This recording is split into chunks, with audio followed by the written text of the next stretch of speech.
The CEO's laughter echoed through the hangar like broken glass.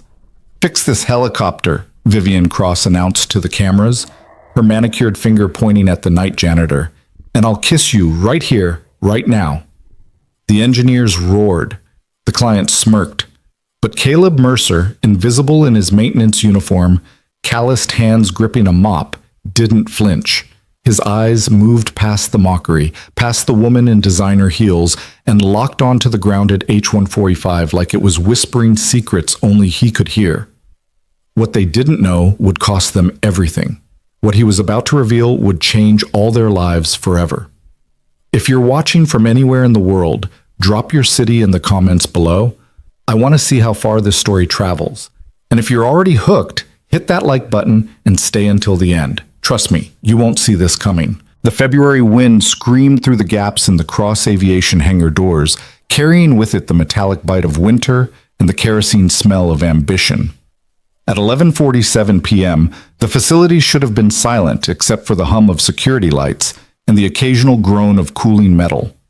Instead, it blazed like a stadium, every overhead lamp burning bright, casting harsh shadows across the polished concrete floor where a $10 million helicopter sat like a fallen king. Caleb Mercer pushed his maintenance cart along the perimeter, the squeaky front wheel announcing his presence to no one who cared. He was a shadow here, a fixture as unremarkable as the fire extinguishers mounted on the walls. His navy blue uniform hung loose on a frame that had once carried 30 more pounds of muscle, back when he wore different colors and answered to ranks instead of building managers. His name tag, just Mercer, no first name, was slightly crooked, pinned above a breast pocket that held nothing but a worn photograph of a 7-year-old girl with his same gray eyes. The hangar wasn't supposed to be this alive at midnight, but Cross Aviation wasn't supposed to have a grounded helicopter with a Swiss client arriving in 14 hours either, and desperation made people do ugly things to their schedules and their dignity. Caleb had learned that lesson the hard way. "No, no, no!" The voice cut through the industrial space like a blade. "I don't want excuses. I want solutions." Vivian Cross stood in the center of the chaos like a general surveying a losing battle, and she was dressed for war. At 38, she'd built Cross Aviation from her father's failing charter service into a boutique helicopter sales and customization company with clients across 3 continents. She wore power like other women wore perfume, deliberately, expensively, and with the intention of making everyone in proximity aware of it. Tonight it came in the form of a charcoal suit that probably cost more than Caleb's monthly salary, paired with heels that clicked against concrete like gunshots. Her dark hair was pulled back so severely it seemed to sharpen her features. High cheekbones, strong jaw, eyes the color of expensive whiskey, and just as likely to burn going down. She was beautiful in the way that corporate portraits and magazine profiles were beautiful. Carefully constructed, strategically lit, and just a little bit dangerous. "Run the diagnostic again," she snapped at a man in a Cross Aviation polo shirt, his tablet glowing in his trembling hands. "There has to be something we're missing." "We've run it 6 times, Miss Cross." The engineer, Henderson according to his name badge, looked like he'd aged a decade in the past 3 hours. "The software says everything is functioning within normal parameters. There's no electronic fault we can identify." "Then explain to me why a $4 million Airbus H-145 is sitting on my floor like an expensive paperweight." Vivian's voice ricocheted off the hangar walls. "Explain to me how I'm supposed to look Christoph Bergman in the eye tomorrow and tell him the custom medical helicopter he ordered, with every upgrade, every specification he requested, doesn't actually fly." Caleb slowed his cart, his mop making lazy circles on floor that was already clean. He'd learned the art of invisible observation during his first month here. People said things around janitors they'd never say around colleagues. They revealed truths they'd hide from anyone who mattered, because janitors didn't matter. "The pressure valve system shows optimal readings," another engineer offered, a younger woman whose name tag read Martinez. She stood beside a diagnostic cart connected to the helicopter by a tangle of cables. "Fuel flow is perfect. Hydraulics are balanced. On paper, this bird should be purring." "On paper doesn't pay the bills," Vivian shot back. She turned to scan the assembled team, 8 engineers, 2 mechanics, and a videographer who'd been documenting Cross Aviation's behind-the-scenes preparation for the company's social media. The camera's red light blinks steadily, capturing every moment of this spectacular failure. We have 14 hours to figure this out. 14 hours before Bergman arrives with his entourage, his expectations, and his willingness to walk away from this deal if we can't deliver. So unless someone here has a miracle in their back pocket, I suggest Ms. Cross, a voice from the corner, hesitant but urgent. A third engineer, older, with gray at his temples. Maybe we should call in the manufacturer's specialist team. Airbus has people who, and have them arrive when? Tomorrow afternoon? Next week? Vivian's laugh was sharp enough to draw blood. By the time they clear their schedules and fly here, Bergman will be in Munich buying from our competitors. No. We solve this in-house tonight, or we don't solve it at all. The weight of that statement settled over the hangar like snow. Caleb could see it in their faces. The engineers knew they were outmatched. This wasn't a software glitch or a loose connection. This was something deeper, something mechanical and subtle. And they'd already exhausted their diagnostic playbook. He kept mopping, but his eyes never left the H-145. She was beautiful, he had to admit. Sleek white body with Cross Aviation's logo emblazoned on the tail, the interior visible through the windows, custom medical configuration with state-of-the-art equipment, designed to be a flying emergency room for alpine rescue operations. The rotor blades were stationary now, but Caleb could imagine them cutting through air, the whole machine rising with that particular grace that made helicopters seem like they were defying gravity through pure stubbornness. He'd loved that about rotorcraft. Airplanes were elegant, jets were powerful, but helicopters were honest. They told you every second that they were fighting physics, that they stayed aloft through constant adjustment and perfect balance, that one mistake could bring everything down, just like life. Sir? Martinez had her tablet up, reading something. The diagnostic history shows a minor pressure fluctuation 3 days ago during the test flight. It resolved itself, so we didn't flag it for follow-up. Henderson leaned over her shoulder. How minor? 0.3 bar variance, within acceptable parameters, but... She trailed off, fingers swiping through screens of data. It lasted for about 40 seconds, then normalized. Could be related? Could be anything, Vivian said, but Caleb heard the thread of hope in her voice. She was grasping now, desperate for any lead that might save her company's reputation. Can we access the valve system directly? We can open it up, but it'll take time, Henderson replied. And if we're wrong, we'll have torn apart a perfectly good system for nothing. Then don't be wrong. Caleb reached the north corner of the hangar, where the maintenance closet stood like a confessional. He should have gone inside, stored his cart, clocked out, and driven his 12-year-old Toyota back to the small apartment he shared with Maya. His shift ended at midnight. He had no reason to stay, no obligation to care about a helicopter problem that wasn't his problem. But his hands remembered things his mind tried to forget. He looked at the H-145 again, really looked at it. The way it sat slightly nose down. The faint discoloration around the engine cowling that nobody else would notice in this light. The pattern of condensation on the access panel that suggested temperature irregularities in the valve housing. He'd seen this before. Different bird, different war, different lifetime. All right, people, let's approach this systematically. Vivian was rallying her troops, her voice crisp with forced confidence. Henderson, you and Martinez open up the valve system carefully. Document everything. The rest of you, review every test flight log from the past month. If there's a pattern, I want it found. The team scattered to their tasks with the urgent efficiency of people who knew their jobs depended on success. The videographer adjusted his position, capturing B-roll of engineers at work, the kind of content that would make great promotional material if they actually solved the problem. Caleb turned toward the closet, ready to disappear into the night where he belonged. And where do you think you're going? He froze. The voice wasn't directed at him, couldn't be directed at him, but when he glanced back, Vivian Cross was staring directly at him, with an expression somewhere between surprise and disdain, as if she'd just noticed a stain on expensive upholstery. Shift's over, ma'am, Caleb said quietly. He'd learned to make his voice smaller here, to take up less space in conversations just like he took up less space in rooms. Just heading out. The janitor. She said it like she was identifying a species. Then something shifted in her face, some calculation happening behind those whiskey eyes. The videographer had turned his camera toward them, sensing a moment. Actually, stay right there. Caleb's instincts prickled. Nothing good ever came from being noticed by people like Vivian Cross. "Ma'am, I really should—" I said stay. She was walking toward him now, her heels marking each step like a countdown.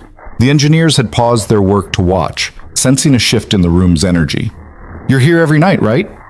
Cleaning, watching, listening to everything that happens in this hangar." "I do my job, ma'am." "Your job." She stopped 3 feet away, close enough that he could smell her perfume. Something expensive and sharp, like ambition distilled into a bottle. "Tell me something, Mr.—" She glanced at his name tag. "Mercer. In all your watching and listening, have you developed any opinions about helicopters?" The trap was so obvious it was almost insulting.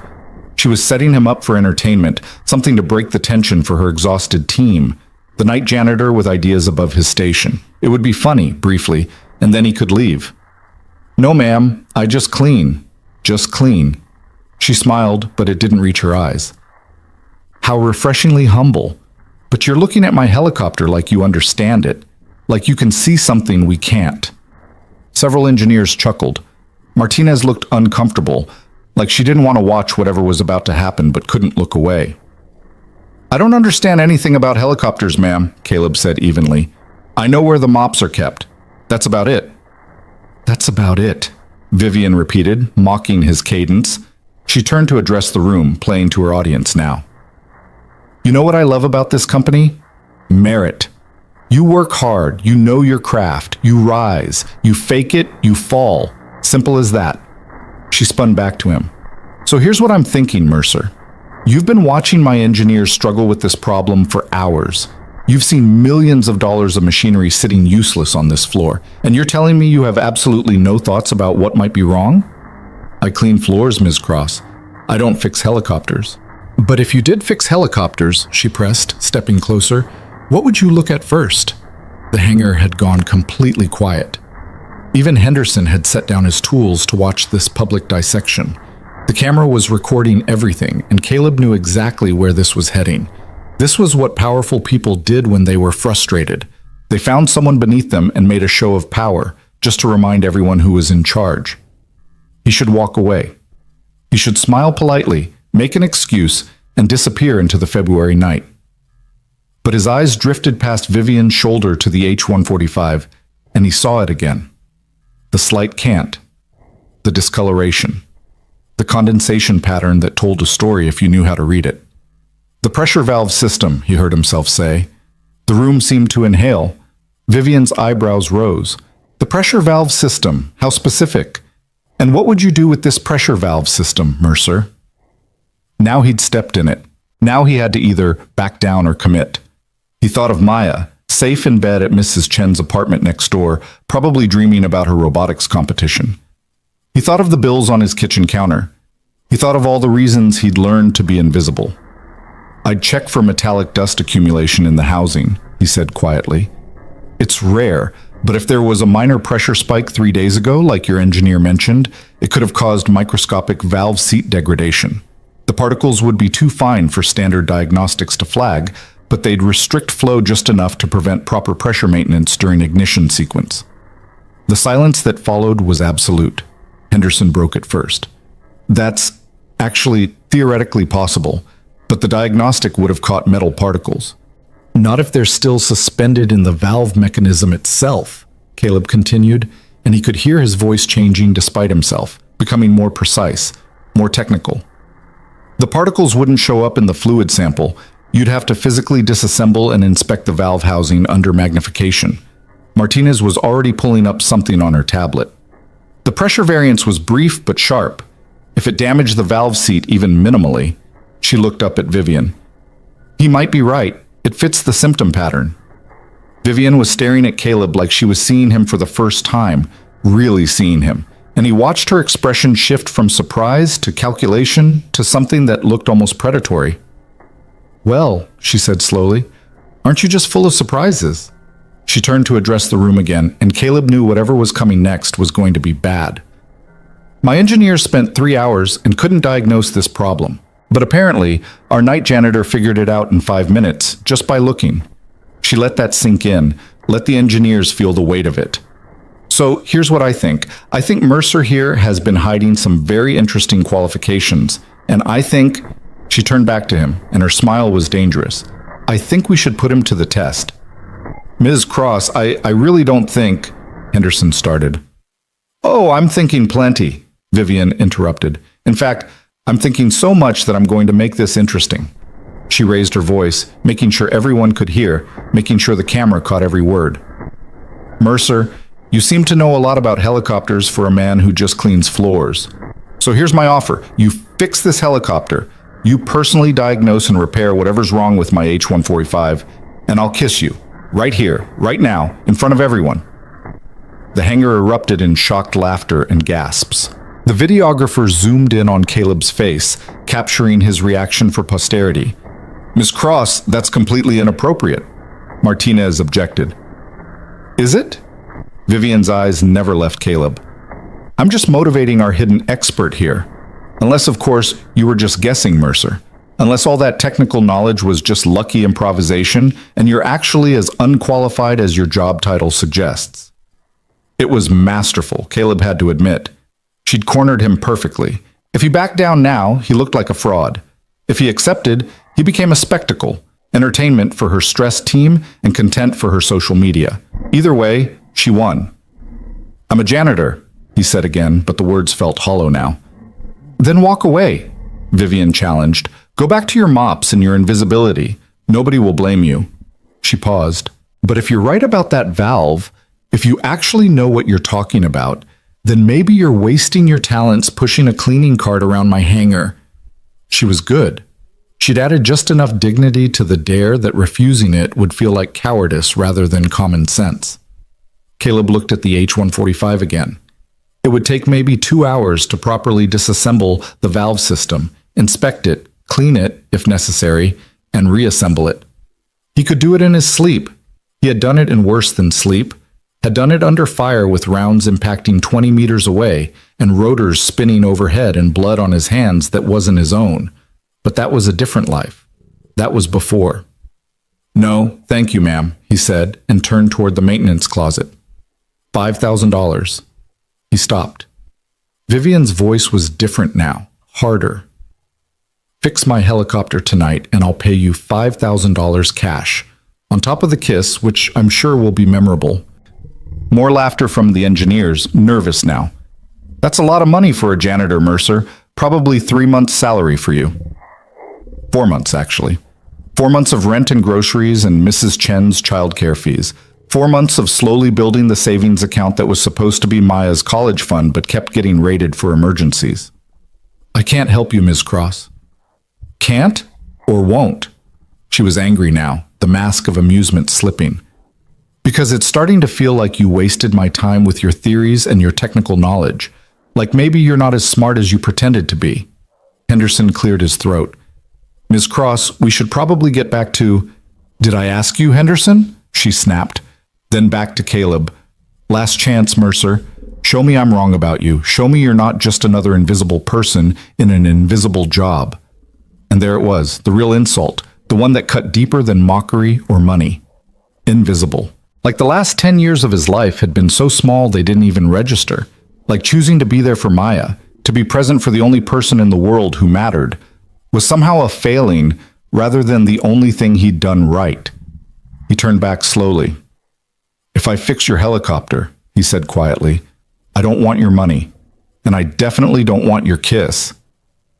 Something flickered in Vivian's expression. Surprise, maybe even respect. Then what do you want? This was stupid. This was dangerous. This was every lesson he'd learned about staying small and staying safe thrown directly in the garbage. But when he closed his eyes, he saw Maya in Mrs. Chen's living room 3 days ago, her small hands trying to wire her robotics rover by the dim glow of a desk lamp because the overhead lights in her school's STEM workshop had been out for 2 weeks. Budget cuts, the principal said. Maybe next semester, the principal said. The elementary school on Birch Street, Caleb said. They have a robotics program in the basement workshop. The lights have been out for weeks. Fix them, tonight, before school tomorrow morning. Vivian blinked. That's what you want? Lights in a school workshop? That's what I want. She studied him for a long moment, and Caleb could see her trying to figure out the angle, the manipulation, the hidden agenda. People like Vivian Cross didn't understand that sometimes people just wanted simple things for simple reasons.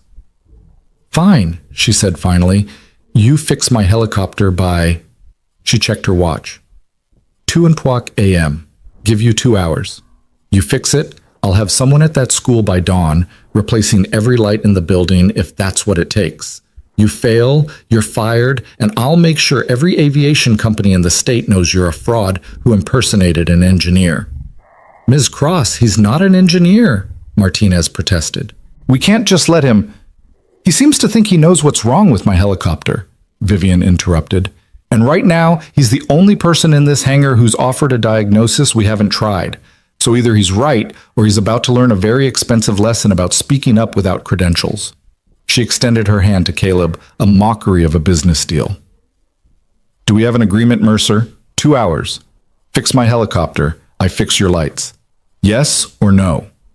Caleb looked at her hand, looked at the engineers watching with expressions ranging from pity to anticipation.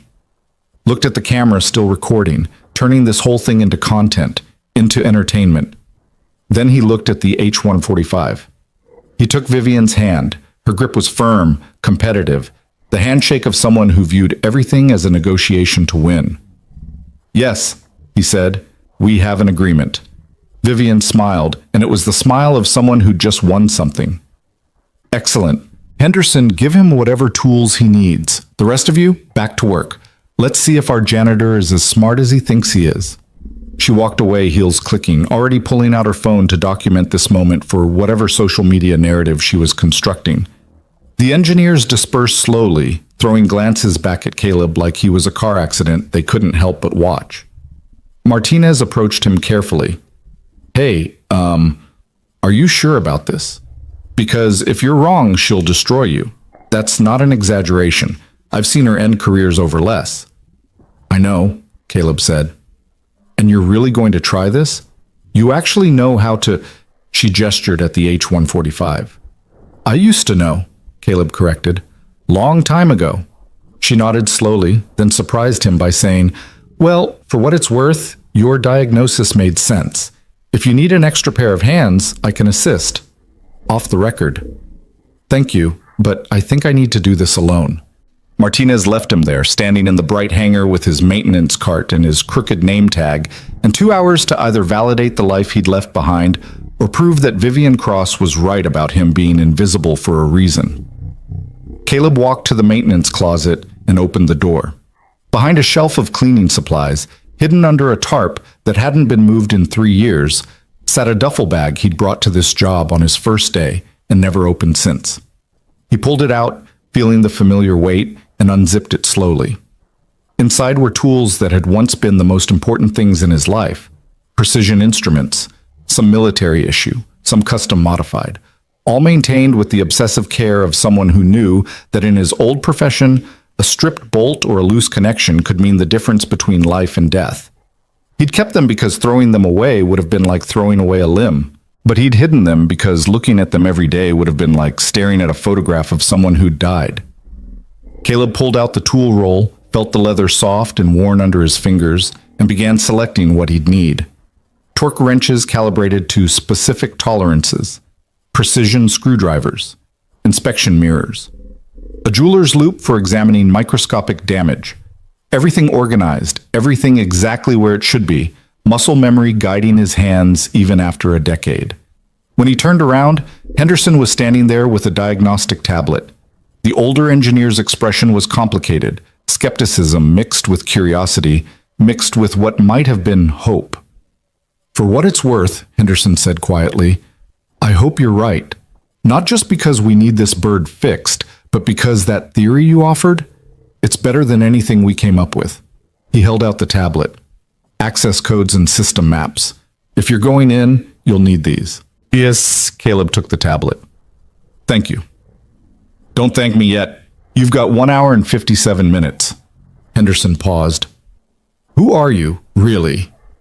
"Someone who used to be someone else," Caleb replied, which was both true and completely inadequate. He walked to the H-145, his tools in hand, and for the first time in 10 years, he let himself remember what it felt like to be good at something that mattered. The helicopter waited for him like an old friend, like a machine that recognized him even if no one else did. He could hear Vivian across the hangar on her phone, probably already spinning this into some kind of narrative for her company's image. He could feel the engineer's eyes on him, waiting for him to fail. But all of that fell away when he reached up and opened the engine cowling. The valve housing was exactly where he expected it to be, exactly where it had been on 100 other helicopters in 100 other situations. His hands moved without conscious thought, disconnecting pressure lines, removing safety covers, accessing the valve assembly with the smooth efficiency of someone who'd done this operation so many times, it was written into his bones. He could feel it now, that old focus, that narrowing of the world until nothing existed except the machine and the problem and the solution waiting to be found. It was like putting on an old coat that still fit perfectly, like speaking a language he'd thought he'd forgotten but had only been sleeping. Caleb pulled out the valve assembly carefully, cradling the precision machine components like they were made of glass. He set up his inspection area on a clean workbench, arranged his tools in the order he'd need them, and began the methodical process of disassembly. Behind him, the hangar continued its urgent buzz of activity. Engineers reviewed logs. Vivian made phone calls. The camera captured B-roll. But none of it touched him now. He was back in another time, another life, where his hands had kept people alive and his knowledge had mattered. The valve seat revealed its secrets under magnification. Fine particles, almost invisible to the naked eye, trapped in the sealing surface. Metallic dust from stress point degradation, exactly as he'd suspected. It would have been easy to miss, easy to overlook. But now that he could see it, the solution was clear.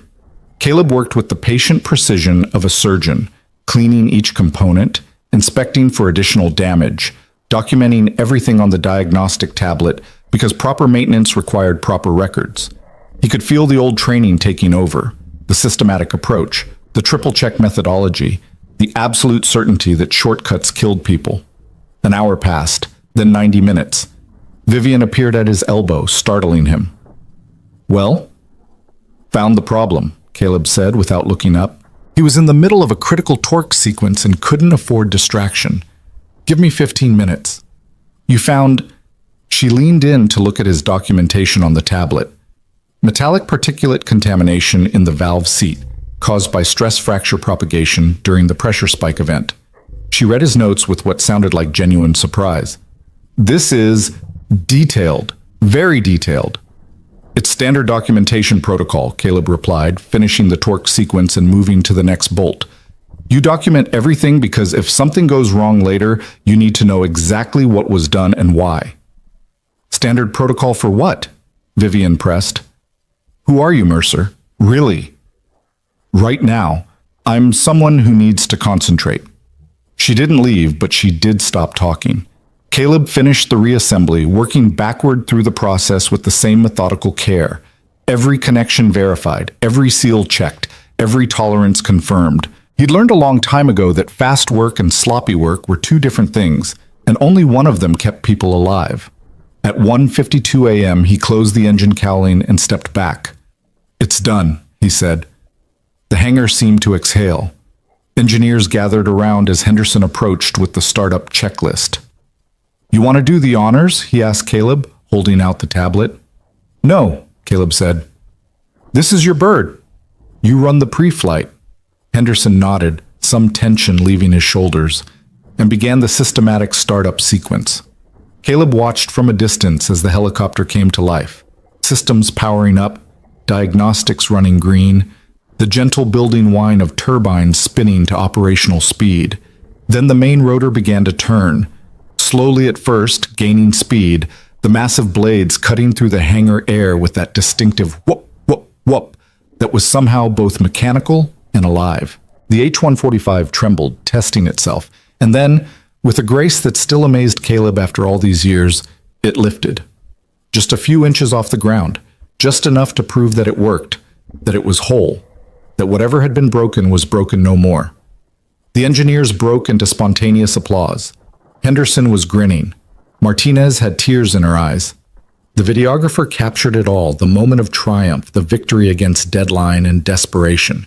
And Vivian Cross stood absolutely still, staring at the hovering helicopter like she was watching something impossible. Henderson brought the bird back down gently, completing the shutdown sequence with obvious relief. He emerged from the cockpit, shaking his head in wonder. Pressure system is perfect. All parameters nominal. Whatever you did, Mercer, it worked. The hangar erupted in celebration. High fives and relieved laughter, and the loose-limbed exhaustion of people who'd been holding their breath for hours. Someone cranked up music. Someone else broke out coffee and donuts that had been waiting for this moment. Vivian walked toward Caleb slowly, and her expression was complicated. "You fixed it," she said, and it sounded almost like an accusation. "I did. In under 2 hours, something my team couldn't figure out in 3 times that long." "They would have gotten there eventually," Caleb said, because it was true, and because he saw no point in making enemies of the engineers. They were working the problem systematically. I just had some specific experience with this type of failure. "Some specific experience," Vivian laughed. But it wasn't the mocking sound from earlier. It was something else. Something that might have been respect mixed with confusion, mixed with realization. "Who taught you to work on helicopters, Mercer?" "The Army," he said quietly. "A long time ago." Understanding dawned in her whiskey eyes. "You were military. You were an engineer." "I was a lot of things. Now I'm a janitor who needs to go home." He started to walk past her, but she caught his arm. Her grip was gentle this time, not competitive. "Wait, you fixed my helicopter. We had a deal. You said you'd fix the lights at Birch Elementary. That's all I want." "No," Vivian said, and now she was smiling, and the smile was different from before. Not predatory, not mocking, but something almost genuine. "I said I'd kiss you too. Right here, right now in front of everyone." She raised her voice, calling the room's attention. "Everyone! Our mystery janitor fixed the impossible helicopter, and I made him a promise."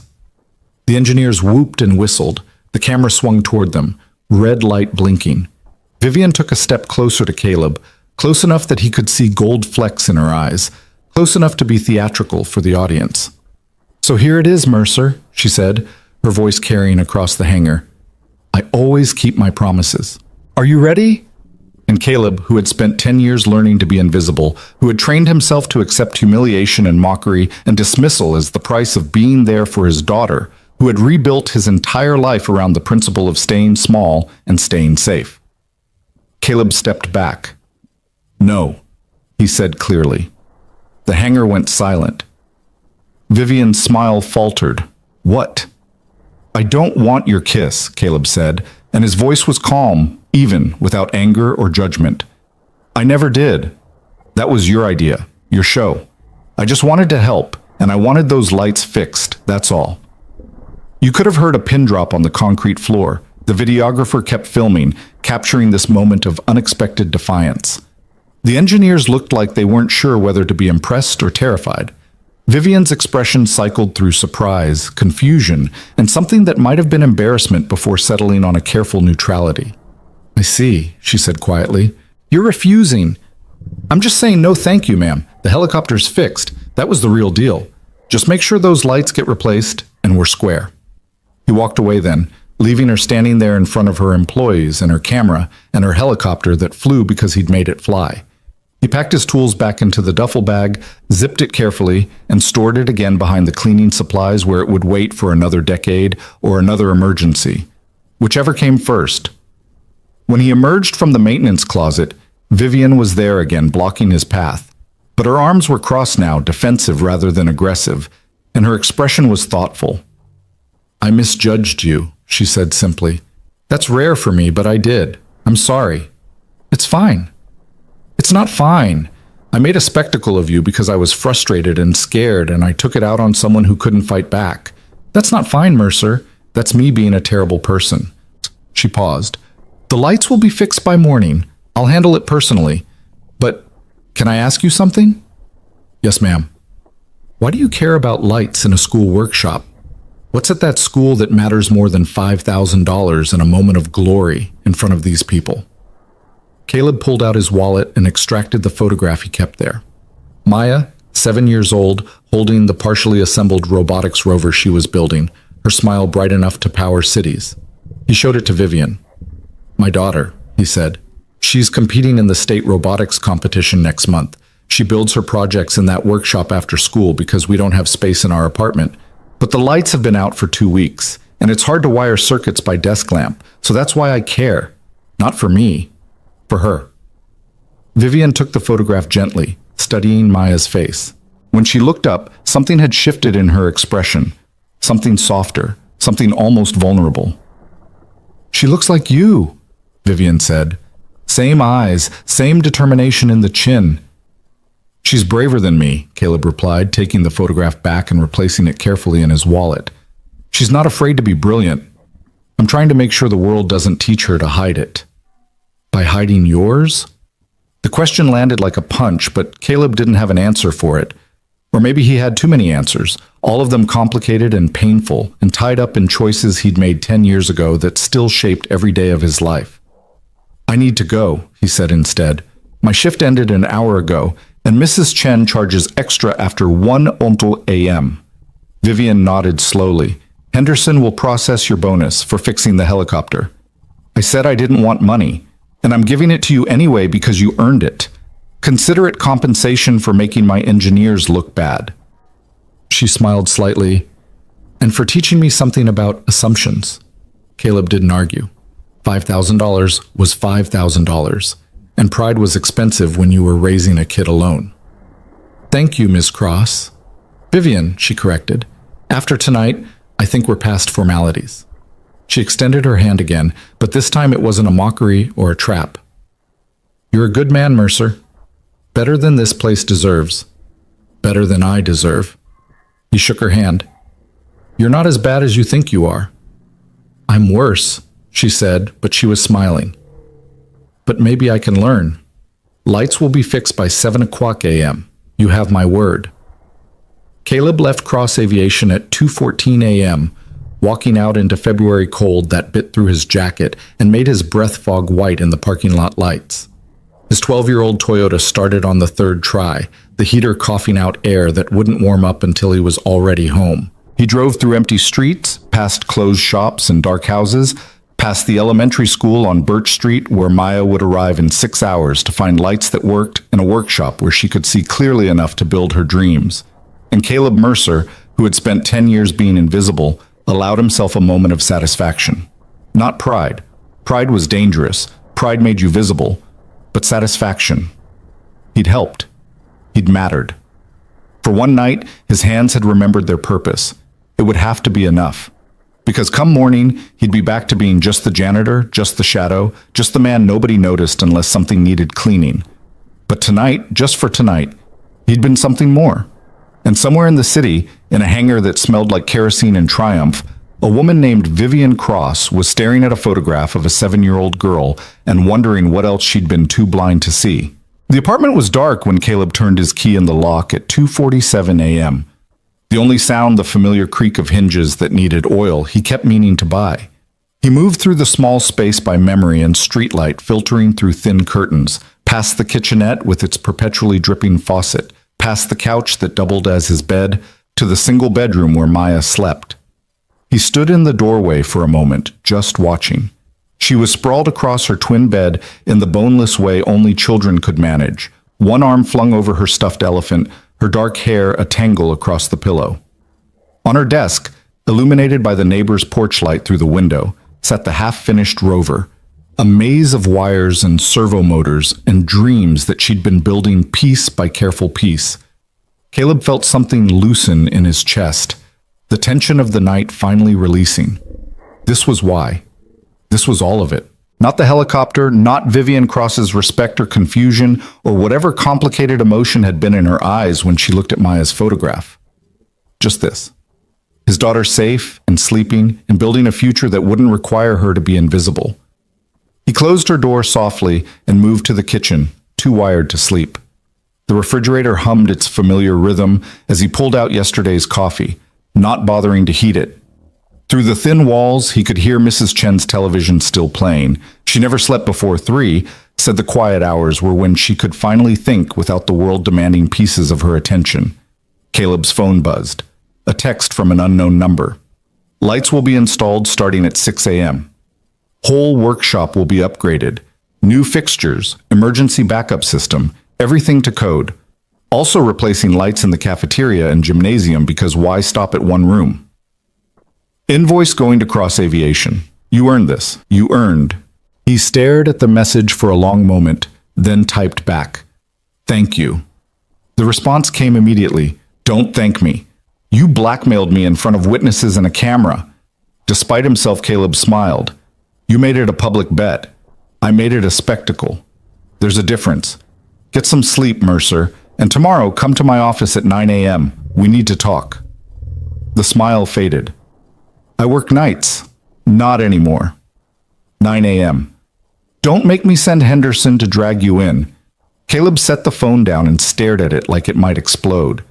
This was exactly what he'd been afraid of.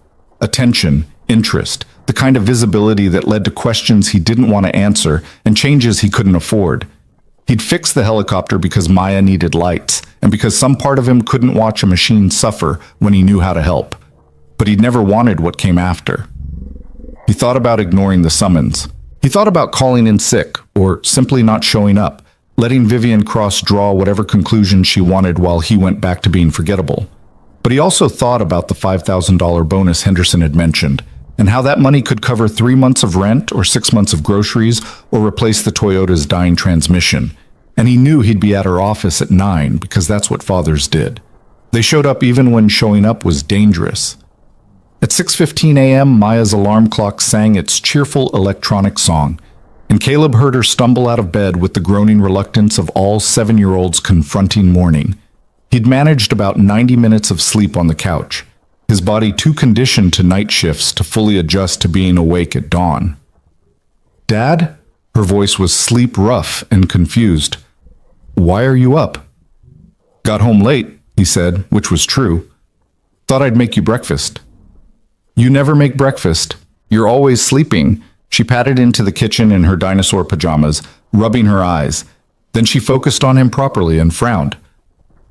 You look tired. I'm okay, sweetheart. You're lying. You do that face when you're lying, the one where your eye does the thing. She demonstrated by scrunching up her own face in an exaggerated wink. Caleb laughed despite his exhaustion. What thing?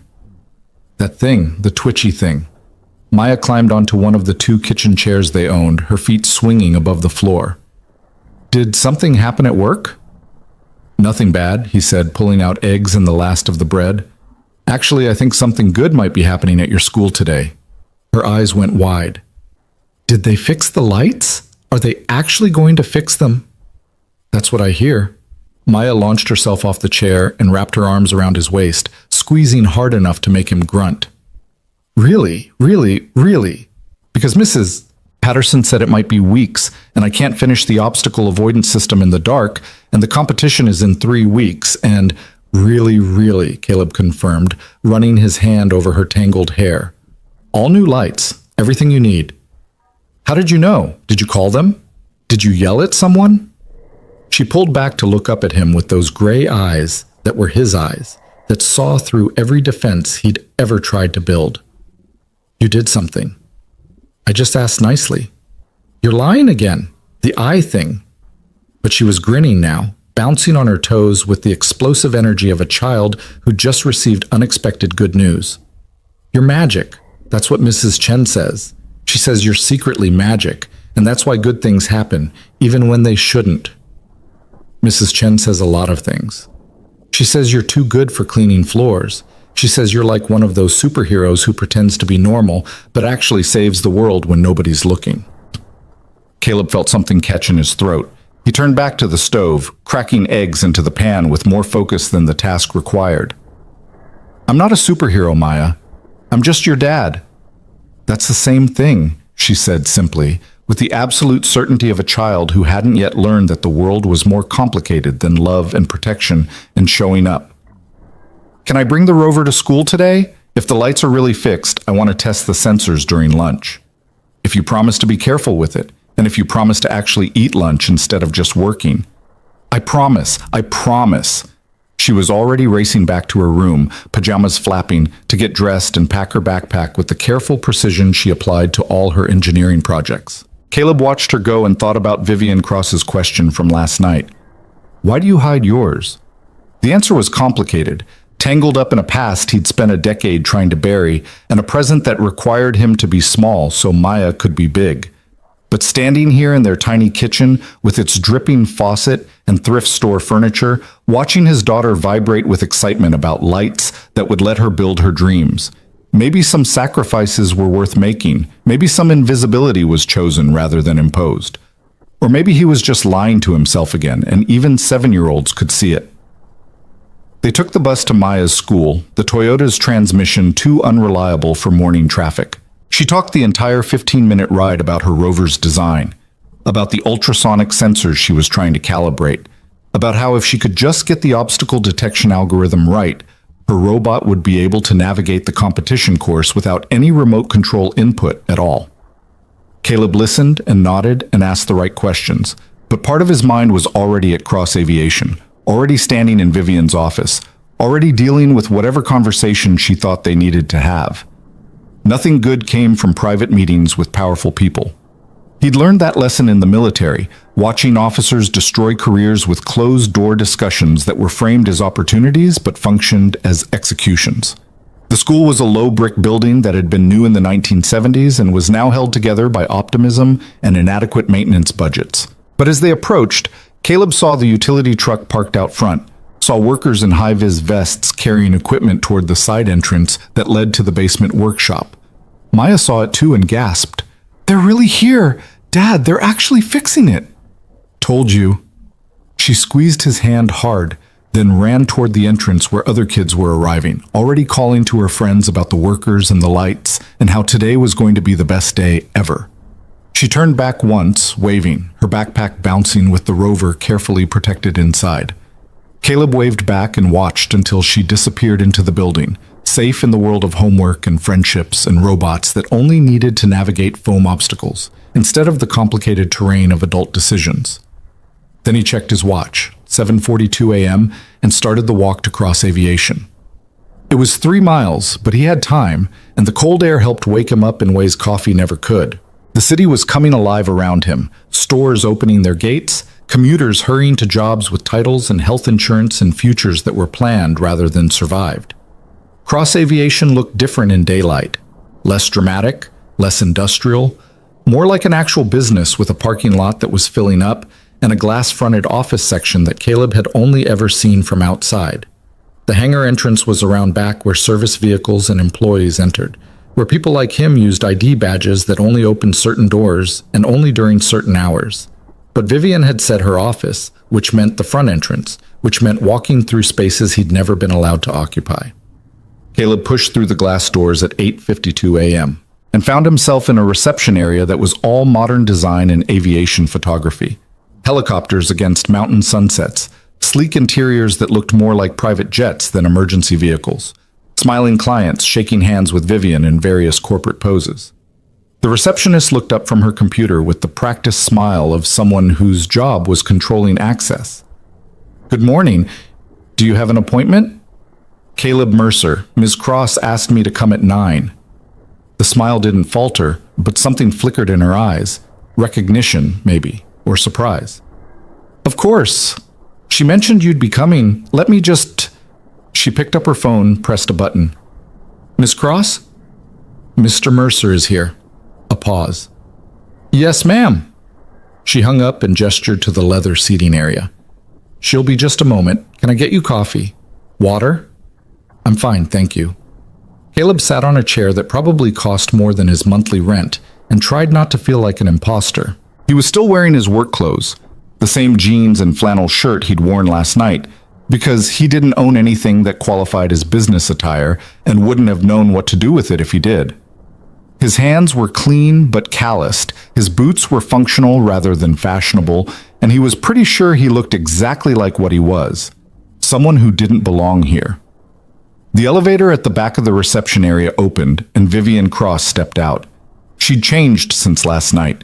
traded the severe suit for dark slacks and a cream blouse that somehow looked both casual and expensive, her hair down instead of pulled back, falling in dark waves past her shoulders. She looked younger this way, less like a CEO and more like a person, though her eyes still carried that sharp assessment that probably never turned off. "Mercer," she said, crossing the space with her hand extended. "Thanks for coming." He stood and shook her hand, noting that her grip was different now, firm but not competitive, professional but not aggressive. "Ms. Cross." "Vivian," she corrected again. "We're past Ms. Cross after last night. Come on up. We need to talk privately." She led him to the elevator, pressed the button for the third floor. The doors closed, sealing them in chrome and mirrors that reflected versions of themselves Caleb didn't particularly want to see, her polished and powerful, him rumpled and out of place. "Did you sleep at all?" Vivian asked. "Some." "That's a no." She smiled slightly. "Me either. Spent most of the night reading personnel files and making phone calls I probably shouldn't have made." The elevator opened onto a hallway with offices on either side, names on plaques, the muted sound of people starting their workday. Vivian's office was at the end, corner position, windows overlooking both the hangar and the parking lot, the kind of space that announced exactly who had power here. She closed the door behind them and gestured to the chairs facing her desk. "Sit, please." Caleb sat, feeling the wrongness of it in his bones. This was a conversation where someone like him got let go as gently as possible, thanked for their service, and reminded that boundaries existed for reasons. He prepared himself for it, building the walls he'd need to walk out with dignity and tact. Vivian didn't sit behind her desk. Instead, she pulled up a chair next to him, eliminating the physical barrier, and that small gesture was somehow more unsettling than any power play could have been. "I'm going to be direct," she said, "because I think you value that, and because I've already wasted enough of your time with games. I looked into your background last night, made some calls to people I know in military aviation. Do you know what I found? I'm sure you're going to tell me. Captain Caleb Mercer, Army Aviation, rotorcraft maintenance officer, specialized in forward operating environments, 3 tours, 2 commendations, safety record that was apparently legendary among people who know what legendary means in that context." She paused. "You kept birds flying in conditions that should have grounded them permanently. You trained entire teams of mechanics. You were being fast-tracked for command." Caleb said nothing. "And then 10 years ago, you resigned your commission. Just walked away from a career that people spend lifetimes building. No explanation in the file, just resignation accepted." Vivian leaned forward. "What happened, Caleb? What makes someone with your skills and talent decide to push a mop around a hangar at night? That's personal. I know it's personal. But you walked into my hangar last night and fixed a helicopter that nobody else could fix using knowledge that you've apparently been hiding for a decade. You turned down money and recognition and opportunity because all you wanted was lights for a school workshop. Nothing about that makes sense unless there's a story behind it." "There's always a story," Caleb said quietly. "Doesn't mean it needs telling." Vivian studied him for a long moment, and he could see her calculating, measuring, trying to figure out the right approach. Finally, she sat back and changed tactics. "Fine. Keep your secrets. But let me tell you what I see. I see someone who's overqualified, underpaid, and deliberately invisible. I see someone who chose to be small when they could be big. And I need to know why, because I want to offer you a job, and I need to understand if you're going to accept it or if you're going to run." That got his attention. "What?" "A job. Senior rotorcraft maintenance engineer. Salary of $95,000 plus benefits, health insurance, 4 weeks vacation, and a signing bonus that would cover about 2 years of your current rent based on the address in your employee file." She pulled a folder from her desk and set it in front of him. "It's all here. Contract terms, benefit details, everything. I had legal draft it at 4 this morning." Caleb stared at the folder like it might bite him. "You can't be serious." "I'm always serious about talent. You proved last night that you have skills this company desperately needs. You also proved that you have integrity, which is harder to find than skills. So yes, I'm serious. I want you working for me, properly working for me, not hiding in the night shift pretending to be forgettable." "I can't." He stopped, trying to organize thoughts that were suddenly chaotic. I can't work days. I have a daughter. I need to be there when she gets home from school. So work 8 to 4 instead of 9 to 5, or work 10 to 6. We can be flexible. Vivian opened the folder, flipped to a specific page. We can even discuss part-time arrangements if that works better for your situation. The point isn't the schedule, Caleb. The point is using your actual abilities instead of wasting them on floors that don't need cleaning. They need cleaning. Then we'll hire someone else to clean them. Someone who isn't a decorated military engineer working below minimum wage because he's afraid of being seen. Her voice had gone sharp again, frustration bleeding through the professional veneer. Help me understand this. Is it witness protection? Are you hiding from someone? Because if that's the case, I'm not hiding from anyone except myself, Caleb interrupted, and the honesty of it surprised him as much as it clearly surprised her. I'm not in trouble. I'm not running. I made a choice 10 years ago, and this is what that choice looks like. What choice? And there it was. The question he'd been avoiding, the story he never told because telling it required reliving it, and reliving it meant remembering all the ways he'd failed before he'd learned how to do better. But Vivian was looking at him with something that might have been understanding, and the folder in front of him represented a future that could give Maya everything he'd been trying to provide through invisibility and sacrifice. And maybe, just maybe, it was time to stop hiding from the one person who seemed genuinely interested in seeing him. My wife died, Caleb said quietly. Sarah, Maya's mother. She died giving birth to Maya. Complications that shouldn't have been complications, but I was deployed and she was alone, and by the time they reached me, by the time I got emergency leave and flew home, he stopped, throat tight. She was already gone, and I had this 7-pound baby girl who needed everything, and I had a career that meant 6-month deployments and constant transfers and being unavailable exactly when availability mattered. Vivian's expression had gone soft. I'm sorry. So I had a choice. Keep climbing, keep serving, keep doing the work I was good at, and give Maya to Sarah's parents. Let them raise her while I played hero in war zones. Or resign, come home, and be the parent she needed, even if it meant becoming someone I didn't recognize. He looked at her directly. I chose Maya. I chose being there. And that meant taking whatever job let me support us while still being present for school and homework and bedtime and all the normal things kids need from parents who don't die on them. The silence that followed was heavy with things neither of them knew how to say. Finally, Vivian reached out and gently closed the folder. You're a better person than I am, she said simply. I don't know if I could have made that choice. I'm not sure I would have even considered it a choice. I would have just optimized for career and convinced myself the kid would understand. She paused. But that doesn't mean you have to keep making the same sacrifice forever. Maya's 7 now. She's in school all day. You could work for you and give her after-school care instead of being there when she comes home. Pay someone else to help with homework and make dinner and listen to her talk about rovers and friendships and all the little things that matter. Caleb shook his head. That's exactly the trap I was trying to avoid. The minute you start trading time for money, the minute you convince yourself that your career matters more than your presence, you end up being the parent who provides everything except what actually counts. What if I told you that you could have both? That working here doesn't mean abandoning her? I'd say you're selling something I can't afford to buy. Vivian laughed, but it was gentle rather than mocking. You know what your problem is, Mercer? You're so busy being noble that you can't see opportunity when it's trying to help you. She stood and walked to the window overlooking the hangar. Let me tell you a story. My father built this company from nothing, worked himself to death, literally heart attack at 53, because he believed sacrifice was the same as love. He missed my childhood, missed my graduation, missed everything that mattered because he was always working, always building, always convinced that providing was the same as parenting. She turned back to face him. And when he died, I inherited a failing business and a lifetime of resentment. It took me years to understand that he wasn't a bad father. He was a scared father who thought money would protect me from the world. He was wrong, but he was trying. She crossed back to her desk, leaning against it.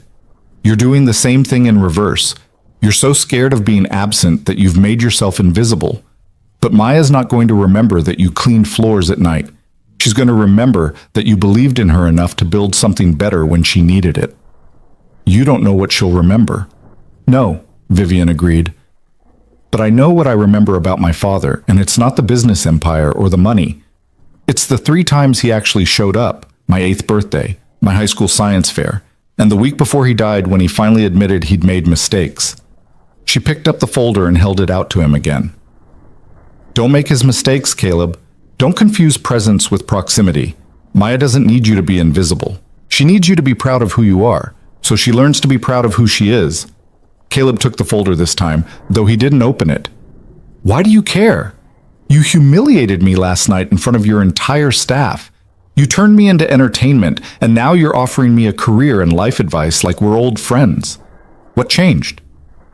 You did, Vivian said simply. You could have taken everything I offered, the money, the kiss, the attention, and turned it into leverage. You could have demanded more, pushed for advantage, made me pay for underestimating you. Instead, you asked for lights in a school workshop, for your daughter, not even for yourself. She smiled.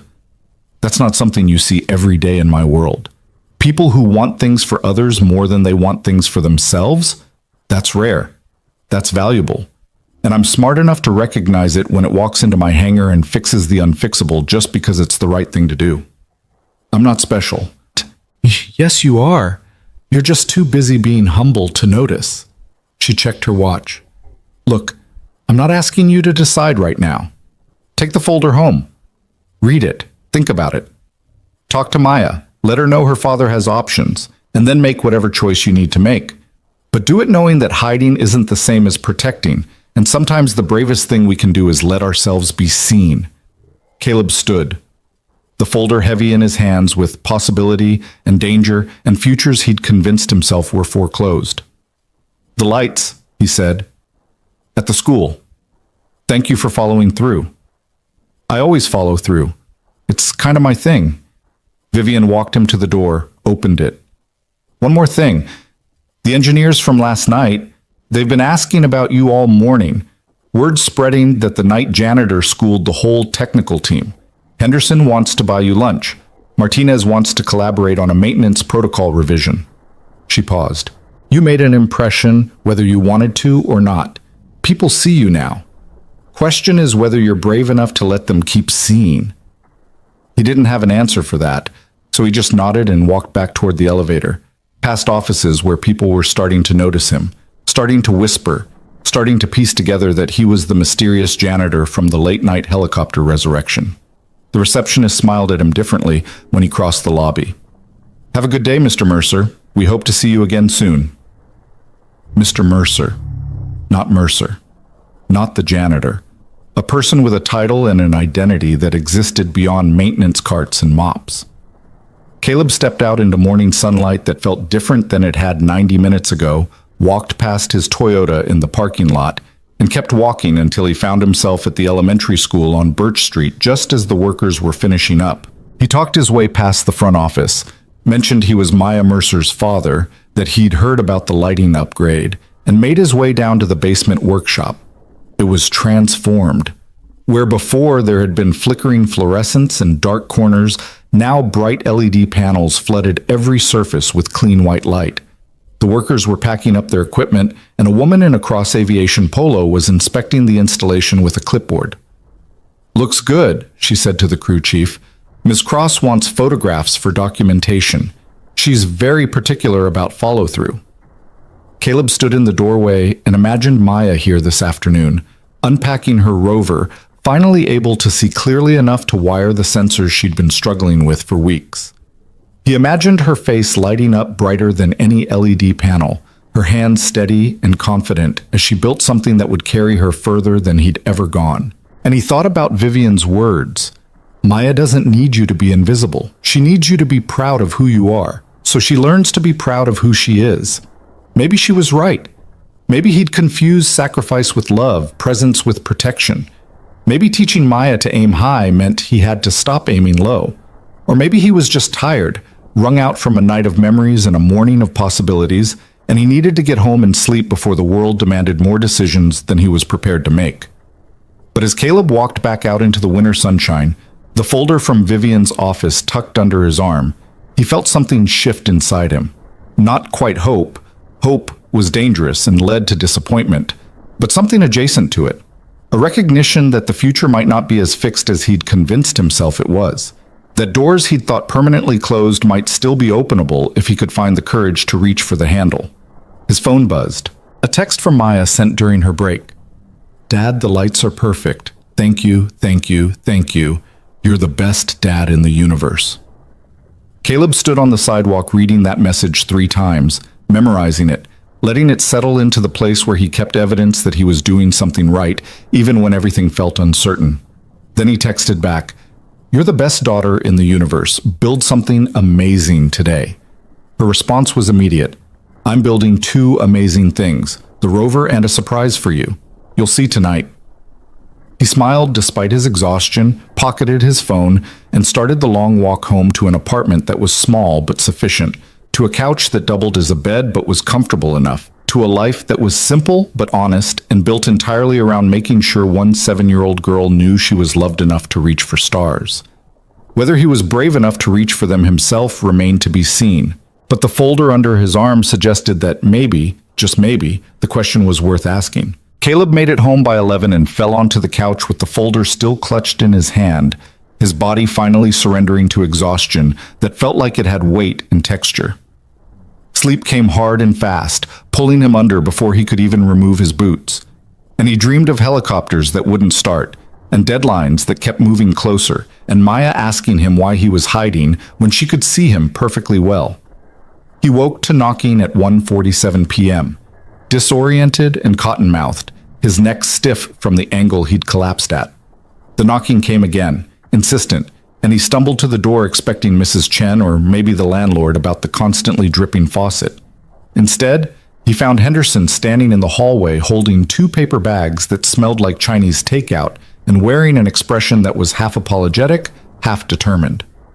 "Before you slam the door," Henderson said quickly, "Vivian didn't send me. I came on my own because Martinez and I have been arguing about valve systems all morning, and we need you to settle it.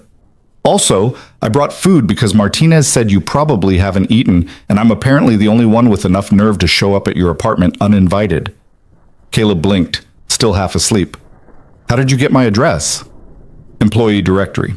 Also, Vivian mentioned you live near Birch Elementary, and there aren't that many apartment buildings in that radius." Henderson held up the bags. "Kung Pao chicken and fried rice. Can I come in, or do I have to explain thermal expansion coefficients in your hallway where your neighbors can judge my technique?" Despite himself, despite the weirdness of having a cross-aviation engineer standing at his door, Caleb stepped aside. "You're really here to argue about valve systems?" "I'm really here to understand what you saw that we missed." Henderson entered the small apartment, taking in the space with the quick assessment of someone trained to notice details. His eyes lingered on Maya's robotics rover sitting on the kitchen table, on the drawings she'd taped to the refrigerator, on the photograph Caleb kept on the side table. Sarah holding newborn Maya, smiling like she didn't know she had hours instead of decades. "Nice place, compact." "It's small," Caleb corrected, moving to the kitchen to find plates that were clean enough. "But it works." "Small isn't bad. My first apartment was a studio where the bathroom door didn't close all the way." Henderson set the bags down and started unpacking containers. "Look, I'm going to be direct because I get the sense you don't appreciate dancing around topics. Last night, you diagnosed and repaired a problem that stumped 4 engineers with advanced degrees and 15 years of combined experience. You did it in under 2 hours using techniques that were so textbook perfect that I spent my morning reading maintenance manuals just to understand your process. It was a straightforward repair. It was elegant work by someone who knows helicopters the way most people know their own heartbeat."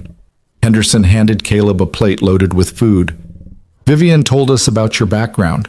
Military aviation, decorated career, the whole thing. And I need you to understand something.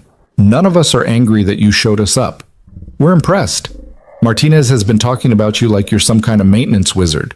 The younger engineers are already calling you the ghost mechanic because you appeared out of nowhere and vanished back to wherever you came from." Caleb sat at the small table, pushing aside Maya's circuit diagrams to make room. "I'm not a ghost. I'm just a janitor who used to do something else.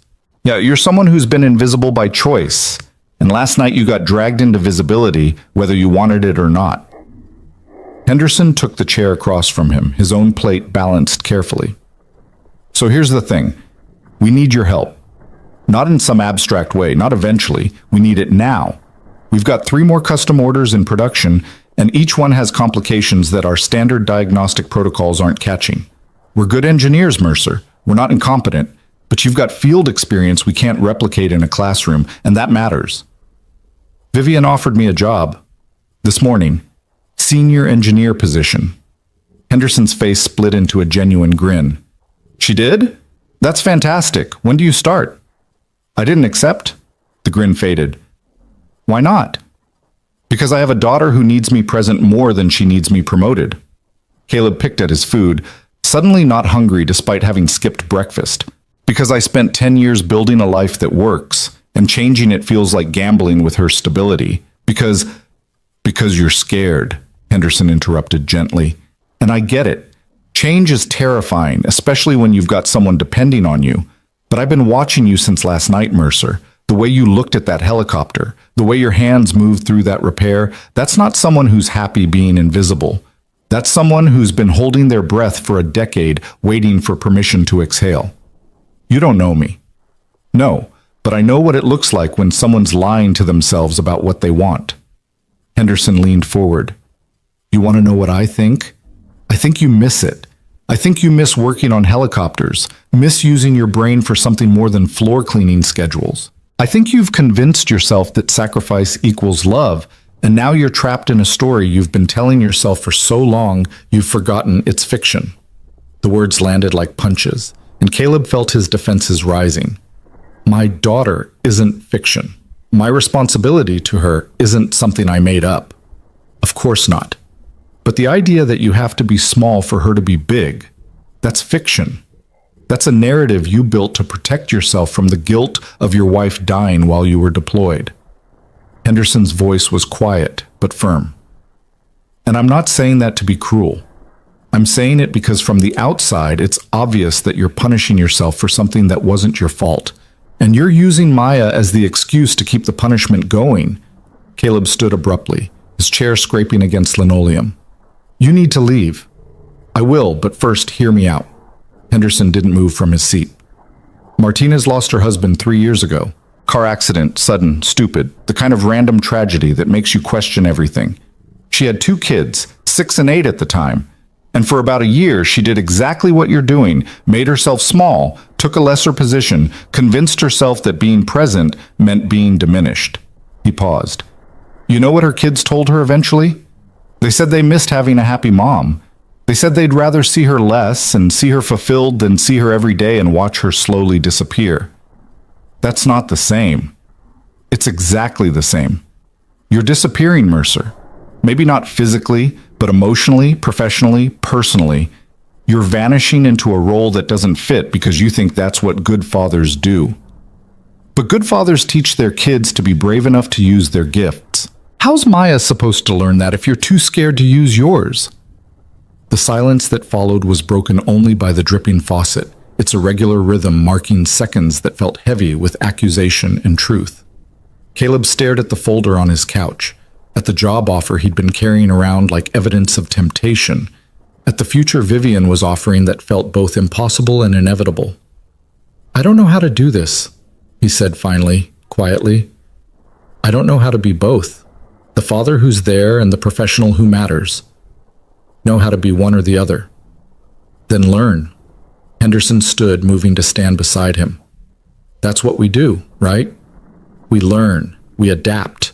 We figure out solutions to problems that seem impossible until we break them down into manageable pieces. He gestured at Maya's rover. Your daughter's building a robot that can navigate obstacles autonomously. She's 7 years old and she's programming obstacle avoidance. Where do you think she learned that kind of problem solving? Her mother was smart. I'm sure she was. But I bet she learned some of it from you, from watching you approach problems methodically, from seeing you take care of things even when they're hard. Henderson picked up his bag, preparing to leave. Just think about it. That's all I'm asking. Think about whether the story you've been telling yourself is the one you want Maya to remember when she's older. He let himself out, leaving Caleb alone with Chinese food he couldn't eat, and thoughts that wouldn't settle, and the persistent sense that his carefully constructed world was developing cracks he didn't know how to patch. At 3:15 p.m., Caleb's phone rang. Unknown number, but he answered anyway because unknown numbers sometimes meant school emergencies or doctor's offices or other things that required immediate attention.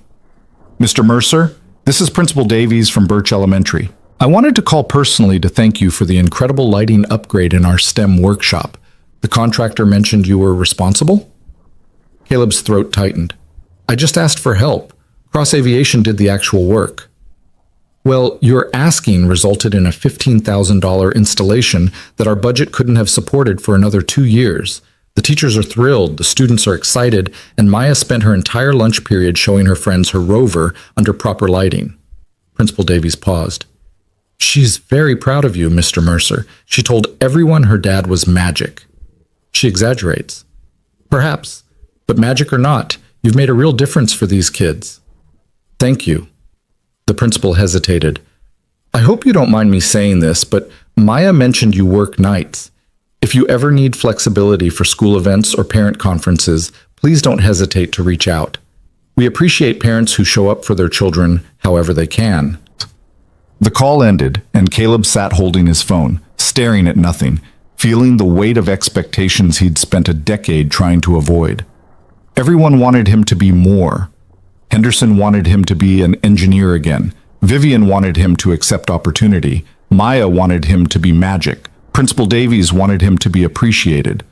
But nobody asked what he wanted, and he'd spent so long not wanting anything for himself that the question felt foreign. What did he want? He looked at the folder again, and this time he opened it. The contract was straightforward, the salary number shocking in its size, the benefits package reading like something from a different life. $95,000 a year plus health insurance, dental, vision, 401k matching, 4 weeks paid vacation. Flexible scheduling with core hours from 10 to 3. Option for remote work on documentation days. Signing bonus of $15,000 paid upon contract execution.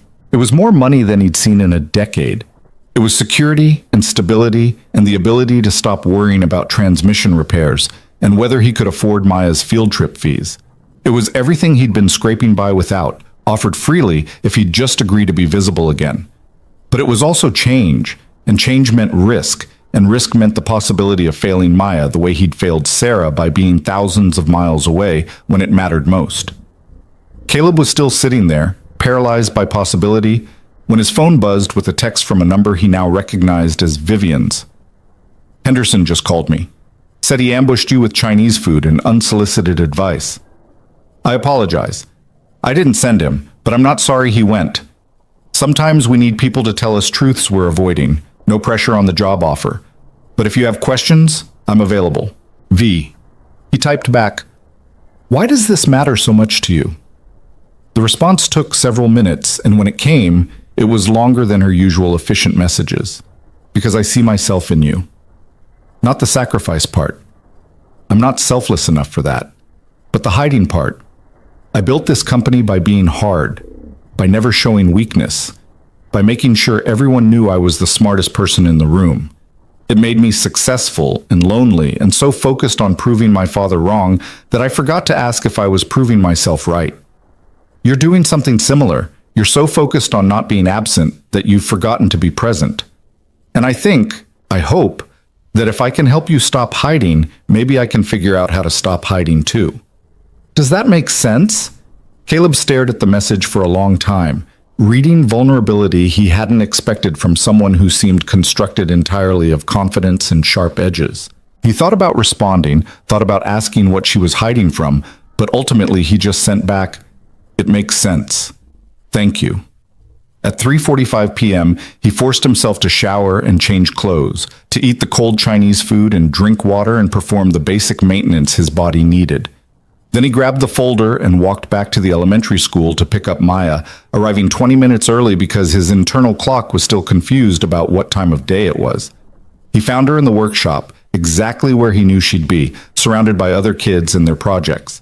The new lights were almost aggressive in their brightness, illuminating every corner, making everything crisp and clear.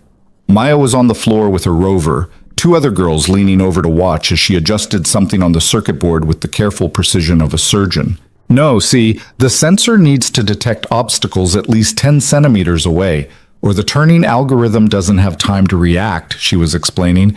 So we have to calibrate the sensitivity right here, where the voltage meets the... Dad! She'd looked up and seen him, and her face transformed with joy so pure it made his chest ache. She jumped up and ran to him, nearly tripping over another kid's project in her enthusiasm. You're early! You're never early! Did you see the lights? Aren't they perfect? Mrs. Patterson says we can work on our projects after school now because we can actually see, and I finished the whole sensor array, and my rover can detect obstacles from 12 centimeters away, which is better than 10, and... She stopped, finally taking a breath, her gray eyes shining. Are you okay? You look tired. I'm okay, sweetheart, just had a long day. But you're supposed to be sleeping during the day. You always sleep when I'm at school. She frowned, concerned in that way 7-year-olds could be when their world's patterns shifted unexpectedly. Did something happen? Some things are changing, Caleb said carefully. We should probably talk about it. Want to go home? Maya looked back at her rover, at her friends still working on their projects, at the bright lights that represented possibility. Can we stay a little longer? I'm so close to finishing the programming, and Rachel wants to see if my obstacle detection is better than hers, and Mrs. Patterson said she'd help us test them. Sure. Take your time. I'll wait. He found a seat on one of the workshop benches and watched his daughter return to her robot, to her friends, to the kind of focused problem-solving that came naturally to her because she'd never been taught to doubt her capability. She worked with confidence and joy, explaining her design choices to the other kids, helping Rachel troubleshoot a wiring issue, completely at home in her competence. Where had she learned that? Not from him. He'd spent a decade teaching her through example that hiding was safer than shining. But somehow, despite his best efforts to make himself small, Maya had absorbed a different lesson. She'd seen him fix things, help people, solve problems without needing recognition, and she'd interpreted that as permission to be brilliant without apology. Henderson's words came back to him. Good fathers teach their kids to be brave enough to use their gifts. How's Maya supposed to learn that if you're too scared to use yours?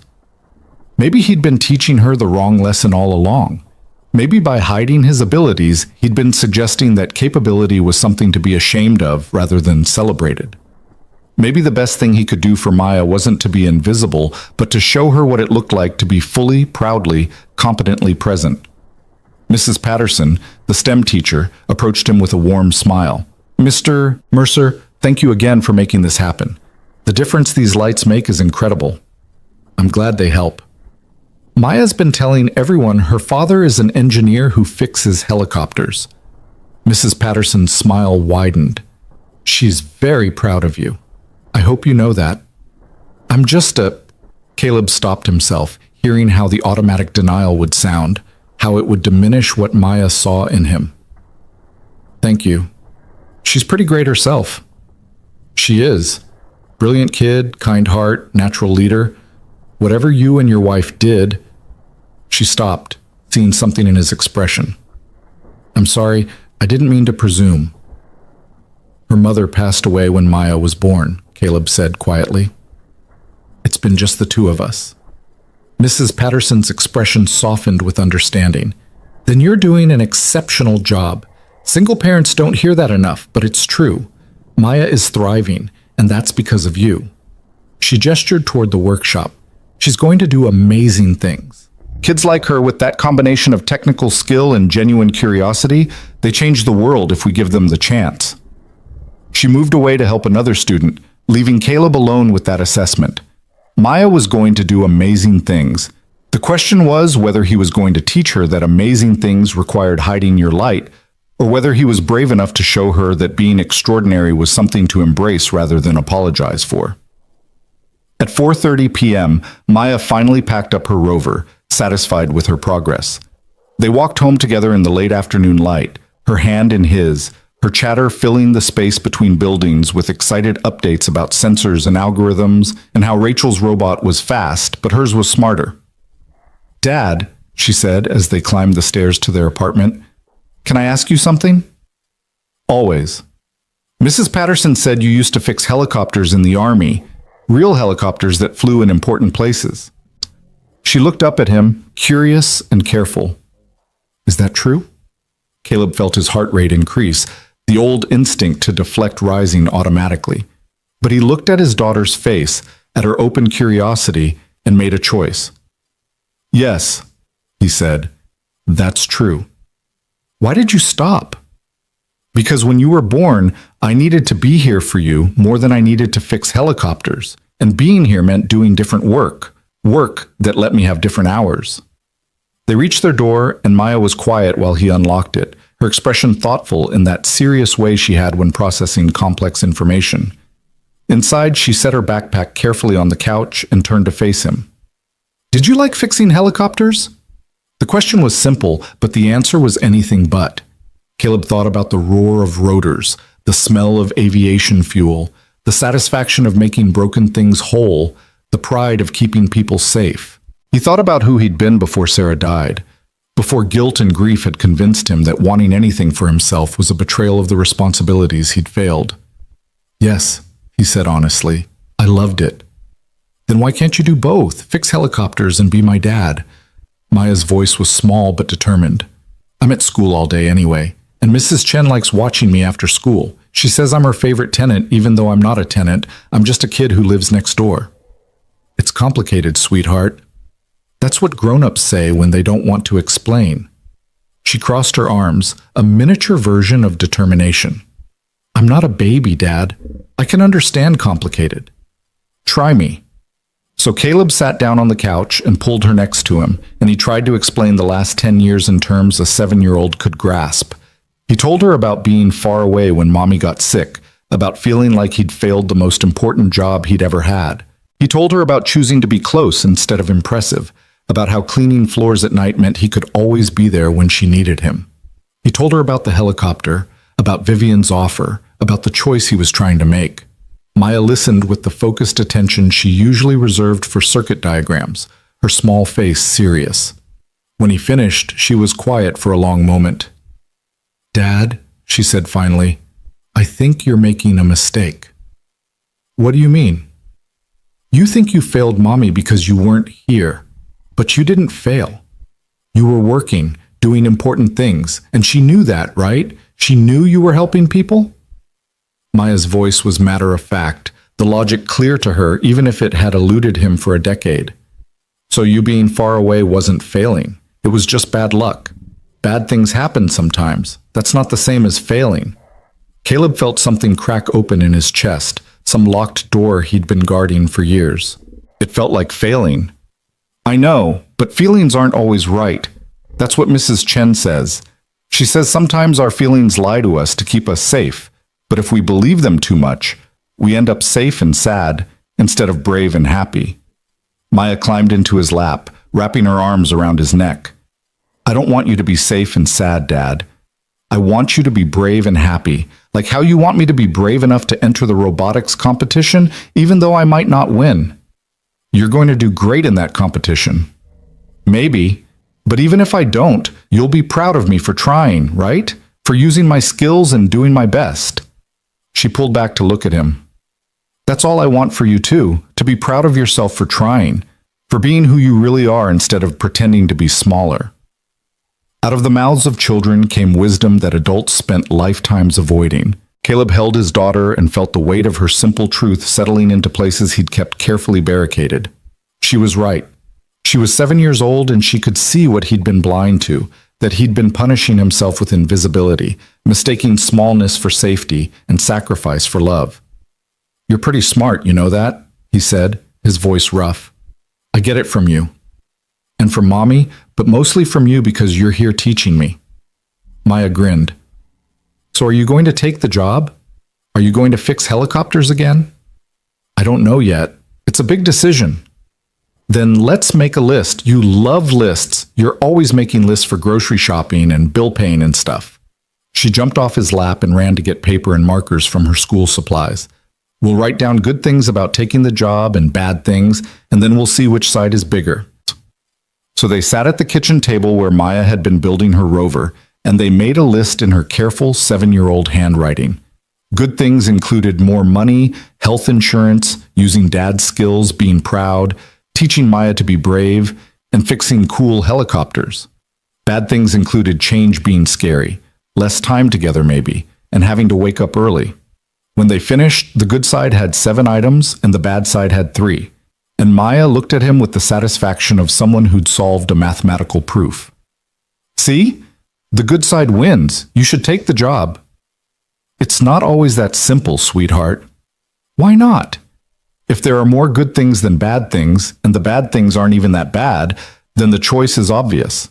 She tapped the paper with her marker. That's logic. That's what you taught me. Look at the data and make the smart decision. Caleb laughed despite himself.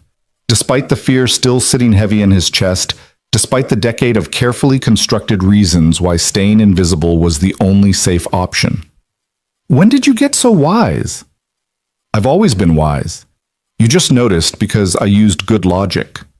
Maya set down her marker and looked at him seriously. I love you, Dad. Whether you fix helicopters or clean floors or do anything else, I love you the same. But I want you to be happy, and I don't think you're happy right now. I think you're pretending. The truth of it hit him like a physical force. She was right.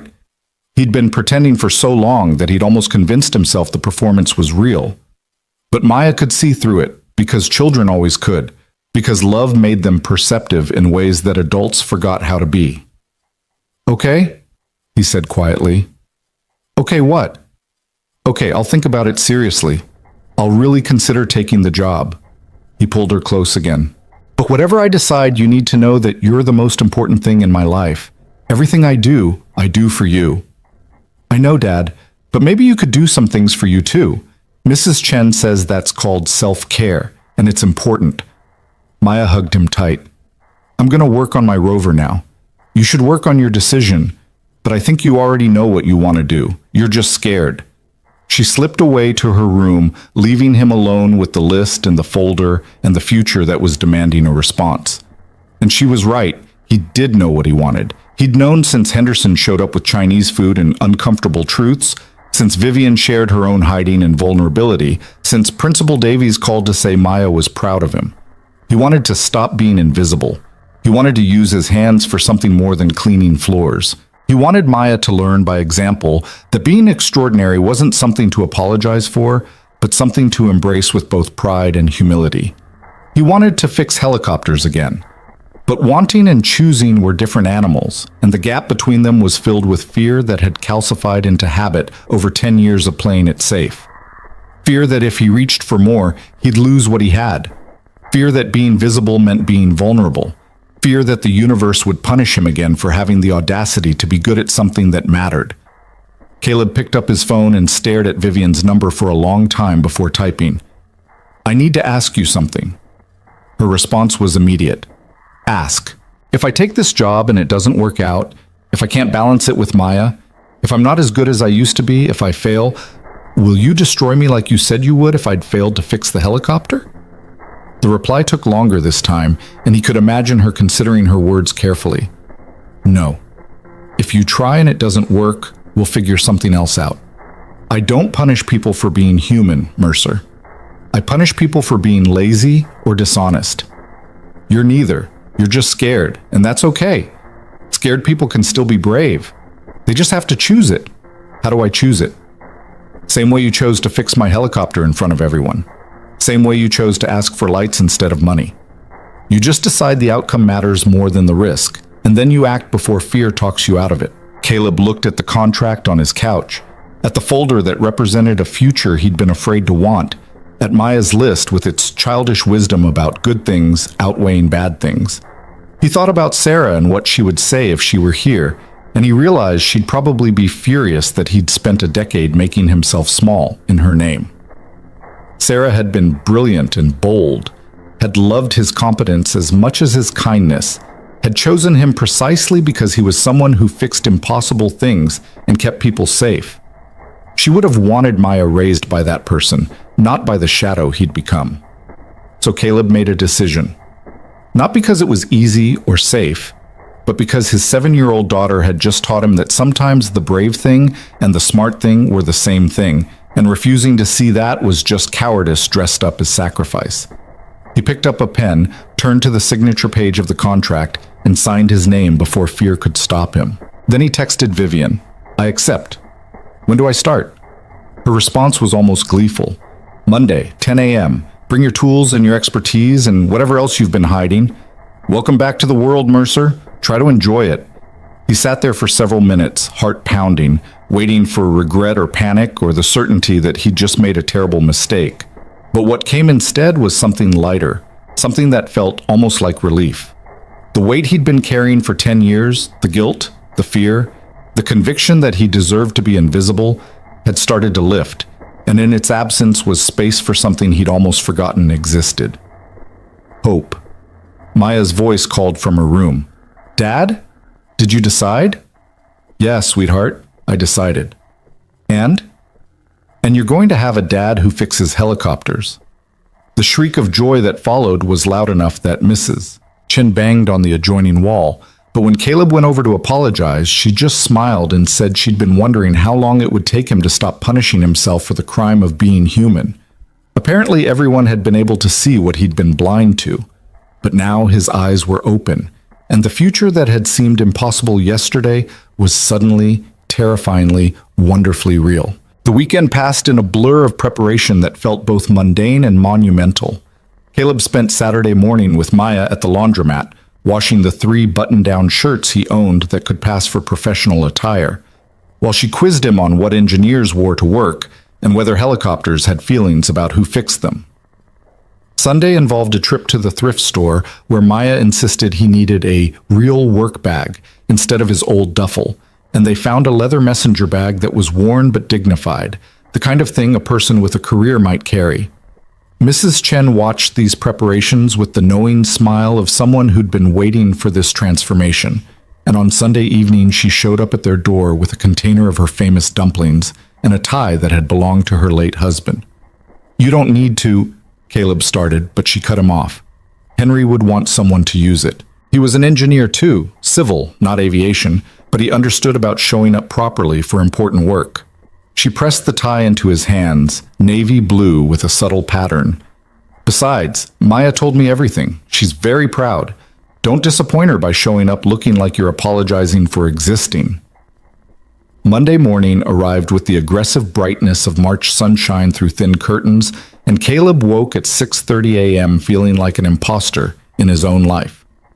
The face in his bathroom mirror looked the same, maybe slightly less exhausted than usual. But the context was different. Today, he wasn't the night janitor. Today, he was Senior Rotorcraft Maintenance Engineer Caleb Mercer, and the title felt like clothes that didn't quite fit yet. Maya was already awake, sitting at the kitchen table with her cereal and a hand-drawn card that read, "Good luck, Dad. You're going to be amazing," in careful marker letters with helicopters drawn in the margins. "I made you this," she announced, holding it up. "For your first day. Mrs. Patterson says first days are scary, so people need encouragement." Caleb took the card and felt his throat tighten. "It's perfect, sweetheart. Thank you." "Are you nervous?" "Terrified." "That's normal. I was terrified on my first day of first grade, but then I made friends and learned things, and it was okay." She spooned cereal into her mouth, then added thoughtfully, "You're going to make friends too. Henderson already likes you. And Ms. Cross obviously likes you, or she wouldn't have made you sign all those papers." "It's more complicated than that." "Adults always say that." Maya grinned. "But usually it's not. Usually people just like each other and work together and things are fine. You're making it complicated because you're nervous." Out of the mouths of children, Caleb thought again, came truths that cut through years of carefully constructed anxiety. She was probably right. It probably was that simple. And he was the one adding layers of fear and doubt that didn't need to be there. He drove the Toyota to Cross Aviation, arriving at 9:45 a.m. with his new messenger bag, and Mrs. Chen's husband's tie, and Maya's encouragement card tucked in his pocket like a talisman. The parking lot was full of vehicles that looked newer and more expensive than his, and for a moment he considered just driving away, going back to the apartment, texting Vivian that he'd made a mistake. But then he saw Henderson getting out of his truck, saw the older engineer spot him and wave enthusiastically, and the moment for running passed. "Mercer, you actually showed up!" Henderson jogged over, genuinely pleased. "I had a bet with Martinez that you'd change your mind. I just lost $20, but I've never been happier to lose. I signed a contract." "Yeah, but contracts can be broken. Pride is harder to put back together." Henderson clapped him on the shoulder. "Come on, Vivian's waiting in the engineering bay. We've got 3 helicopters in various states of customization, and she wants you to do a comprehensive assessment on all of them. Consider it your first day orientation/baptism by fire." They walked through the main entrance together, past the receptionist who smiled at Caleb like he was a person, instead of an obstacle to work around, past the offices where people were settling into their Monday routines. Henderson kept up a running commentary about who worked where, which projects were active, which clients were demanding versus reasonable. And Caleb tried to absorb information while simultaneously managing the low-grade panic that kept suggesting this was all a terrible idea. The engineering bay was a massive space adjacent to the main hangar, filled with workbenches and diagnostic equipment and the particular organized chaos of technical work in progress. 3 helicopters occupied the floor space in various states of assembly, one with its engine cowling removed, one with its interior stripped out, one that looked complete but sat wrong somehow, its nose tilted at an angle that suggested landing gear issues. Martinez was already there, examining something on a tablet, and when she saw Caleb, she broke into a huge smile. "You came! Oh, thank goodness, you actually came! I was worried Henderson's pep talk scared you off." "It almost did," Caleb admitted. "Well, I'm glad it didn't. We need you."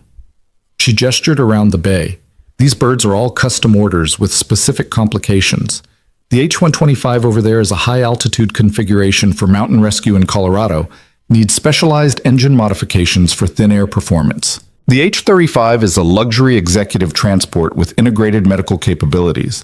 Client wants it to function as both a corporate shuttle and emergency evac, which is creating interesting weight distribution challenges. And that H-145 is supposedly flight-ready, but failed its pre-delivery test for reasons we can't quite pin down. And you want me to assess all 3? "We want you to tell us what we're missing," Henderson corrected. "We're good at standard maintenance and installation, but you've got field experience with edge cases and battlefield adaptations. You see things we don't because you learned in places where missing things meant casualties." Before Caleb could respond, Vivian's voice cut through the bay. "Mercer, you're early. I like that." She emerged from the glass-walled office at the back of the bay, dressed in dark jeans and a cross-aviation polo that somehow looked more professional than most people's suits. Her hair was pulled back in a practical ponytail, and she carried 2 cups of coffee, handing one to Caleb without asking if he wanted it. "Welcome to your first day. How are you feeling?" "Like I might throw up." Vivian laughed, genuine and warm. "Also good. Fear means you care. Caring means you'll be careful, and careful is what keeps helicopters in the air." She gestured for him to follow her toward the first helicopter. "Let's start with the H-125. Martinez, walk him through what you've done so far and where you're stuck." The next hour passed in a kind of focused intensity that Caleb had forgotten he was capable of experiencing. Martinez explained the high-altitude modifications, the challenges of maintaining power output in thin air, the various solutions they'd attempted, and the testing results that suggested something was still off. Henderson provided additional context about client specifications and certification requirements, and Caleb listened, really listened, and felt his mind engaging with technical problems in ways it hadn't been allowed to for a decade. It was like waking up a part of himself that had been sleeping, like remembering a language he'd thought he'd forgotten. His hands itched to touch the engine components, to verify torque specifications, to run his own diagnostics instead of relying on someone else's reports. "Can I open it up?" he asked, interrupting Martinez mid-explanation. She blinked. "The engine? Sure. I mean, that's why you're here. You want to see the modifications directly?" "I want to see what you did versus what the specifications called for. Sometimes the gap between intention and execution is where problems hide." Caleb set down his coffee and moved to the helicopter, his hands already reaching for access panels with the automatic confidence of someone who'd done this thousands of times. Vivian caught Henderson's eye and smiled. Henderson smiled back, both of them recognizing what was happening. Caleb was disappearing into the work, the fear and self-consciousness falling away as muscle memory and expertise took over. For the next 90 minutes, Caleb worked through the H-125's engine modifications with methodical precision, checking tolerances, verifying installation specifications, running diagnostic sequences that went deeper than standard protocols. Martinez and Henderson assisted, handing him tools and pulling up technical documentation, and gradually Caleb forgot to be nervous about being seen because the helicopter demanded his full attention. He found the problem at 11:47 a.m., a fuel injection timing issue that was subtle enough to pass standard diagnostics, but significant enough to reduce power output at high altitudes. The modification had been installed correctly, but the calibration was off by fractions of a degree, and at 12,000 feet those fractions would add up to inadequate power reserves. "There," Caleb said, pointing to the diagnostic readout on his tablet. "The injection timing is factory standard, but with these high-altitude modifications, you need to advance it by 0.4 degrees to compensate for air density changes. The computer's trying to adjust in real time, but it's chasing optimal performance instead of maintaining it, which causes the power fluctuations you were seeing in the test flights." Martinez stared at the screen, then at the engine, then back at the screen. "That's incredibly specific. How did you even know to check injection timing?" "Because I've seen this failure mode before. Different helicopter, different altitude, same symptom pattern." Caleb wiped his hands on a shop towel, suddenly aware that he'd completely lost himself in the work, that hours had passed without him noticing. "In Afghanistan, we had Apaches modified for high-altitude operations, and we kept getting inconsistent power output until someone figured out that the fuel injection calibration needed to be adjusted beyond manufacturer specs. It's counterintuitive because you'd think the computer would handle it, but there's a lag in the adaptive algorithm that creates a performance gap." Henderson was grinning like he'd just witnessed something miraculous. "You just solved a problem we've been chasing for 3 weeks. 3 weeks of test flights and diagnostic reviews and consulting with the manufacturer, and you found it in under 2 hours. I just knew where to look." "That's not just anything, Mercer. That's expertise."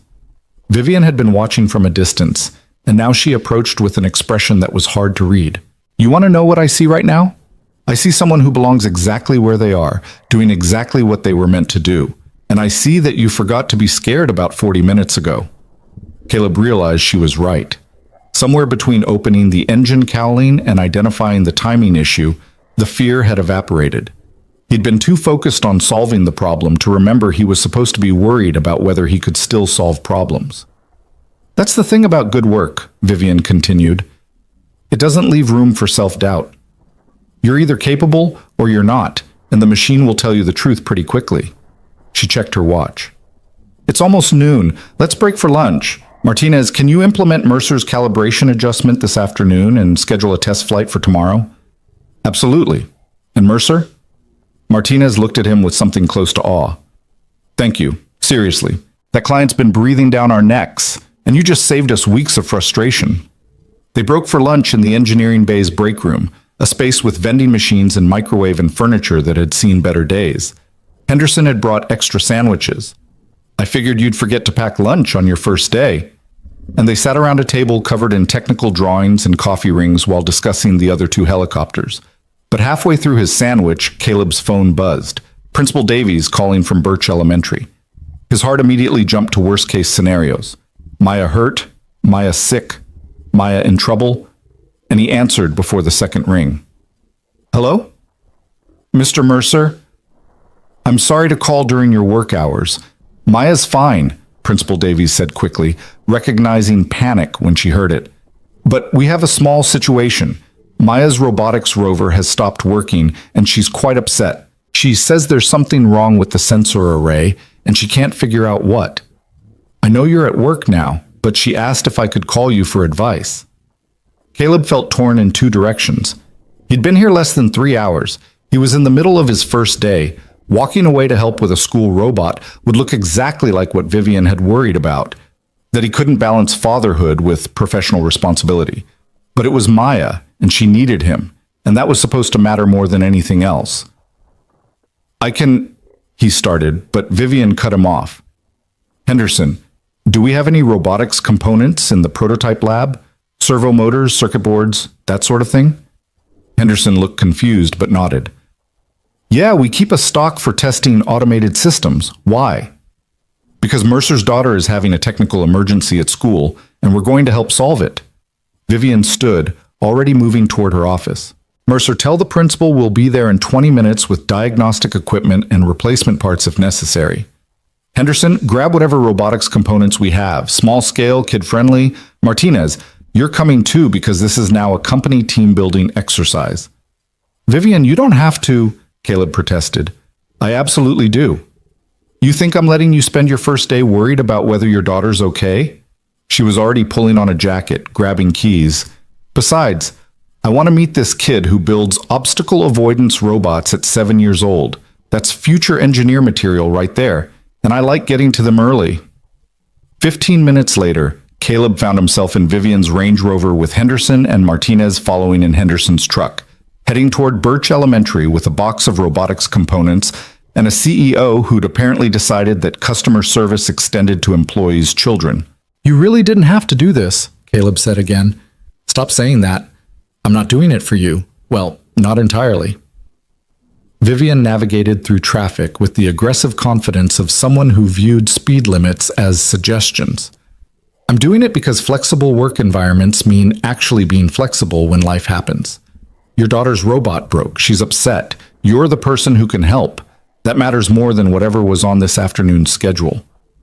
But it's my first day, which is exactly why it matters.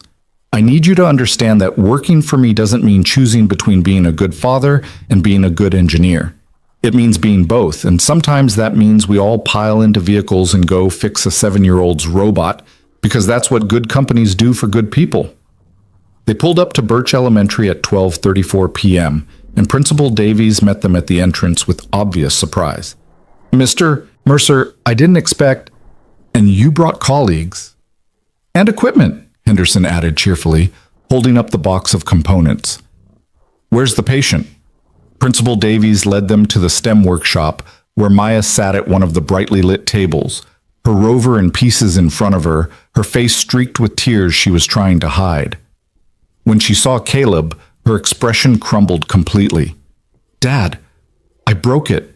The competition is in 2 weeks, and I broke my robot, and I don't know how to fix it, and... She stopped when she realized he wasn't alone, that there were 3 other adults with him, that one of them was a woman who looked important and intimidating. Hey, sweetheart. It's okay. Caleb knelt beside her chair. Breaking things is part of building things. Let's figure out what happened. The ultrasonic sensor stopped reading correctly. It keeps saying everything is 0 centimeters away, even when there's nothing there, so the rover thinks it's stuck and won't move. Maya hiccuped, trying to stop crying. I checked all the wiring 3 times and I can't find what's wrong.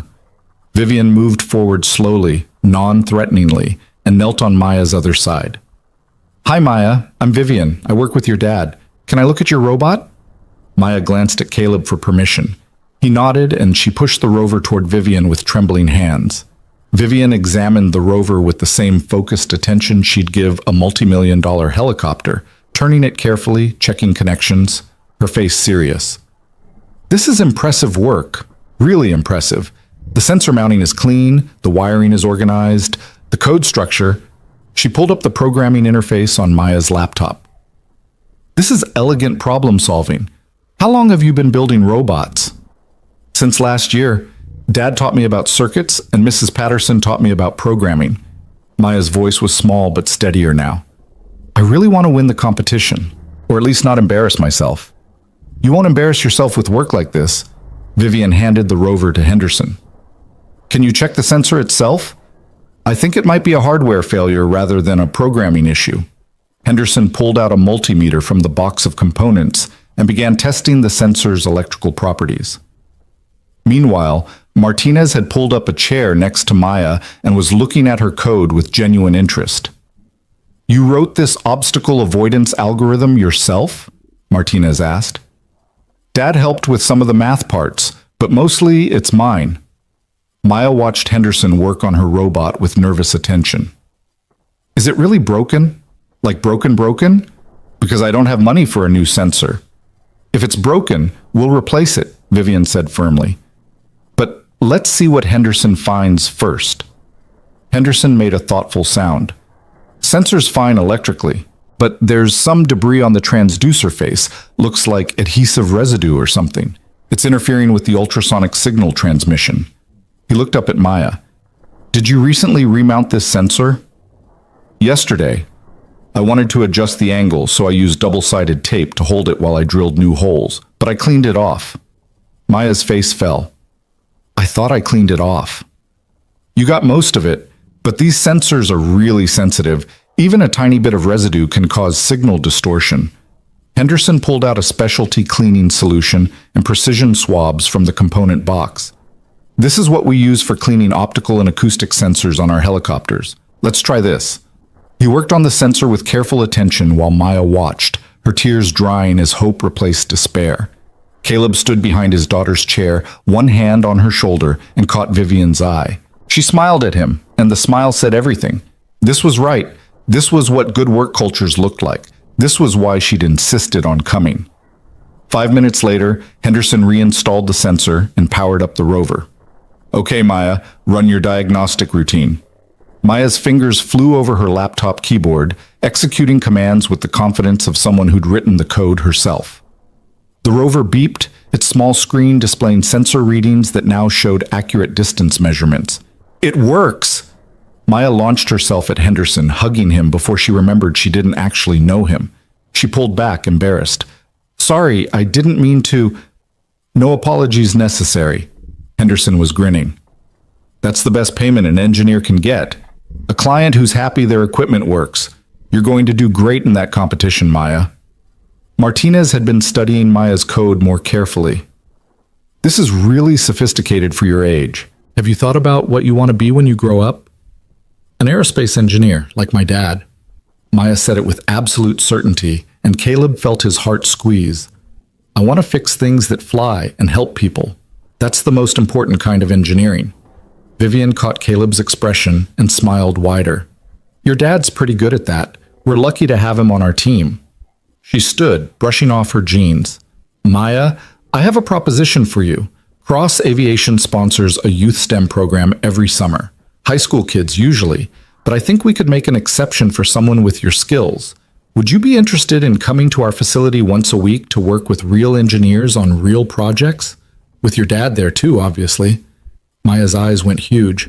Really? Like a real job? More like an apprenticeship. You'd learn, we'd learn, everyone wins. Talk it over with your dad. Vivian handed Caleb a business card. Think about it. She's got talent, Mercer. Might as well develop it properly. They left Maya in the workshop with her fully functional rover and renewed confidence, and as they walked back to the vehicles, Henderson was practically bouncing with enthusiasm. That was amazing. Did you see her code? The way she structured her obstacle detection algorithm? She's 7, and she's already thinking like an engineer. He looked at Caleb. You must be incredibly proud. Every single day, Caleb said quietly. Back at Cross Aviation, the afternoon passed in a blur of technical work that felt like coming home. Caleb moved between the 3 helicopters with growing confidence, identifying issues that the team had been circling without quite seeing, explaining his reasoning in ways that made Henderson and Martinez light up with understanding. The H-135 luxury executive transport had weight distribution problems that traced back to the placement of medical equipment, a solution that involved relocating some components and reinforcing specific structural points.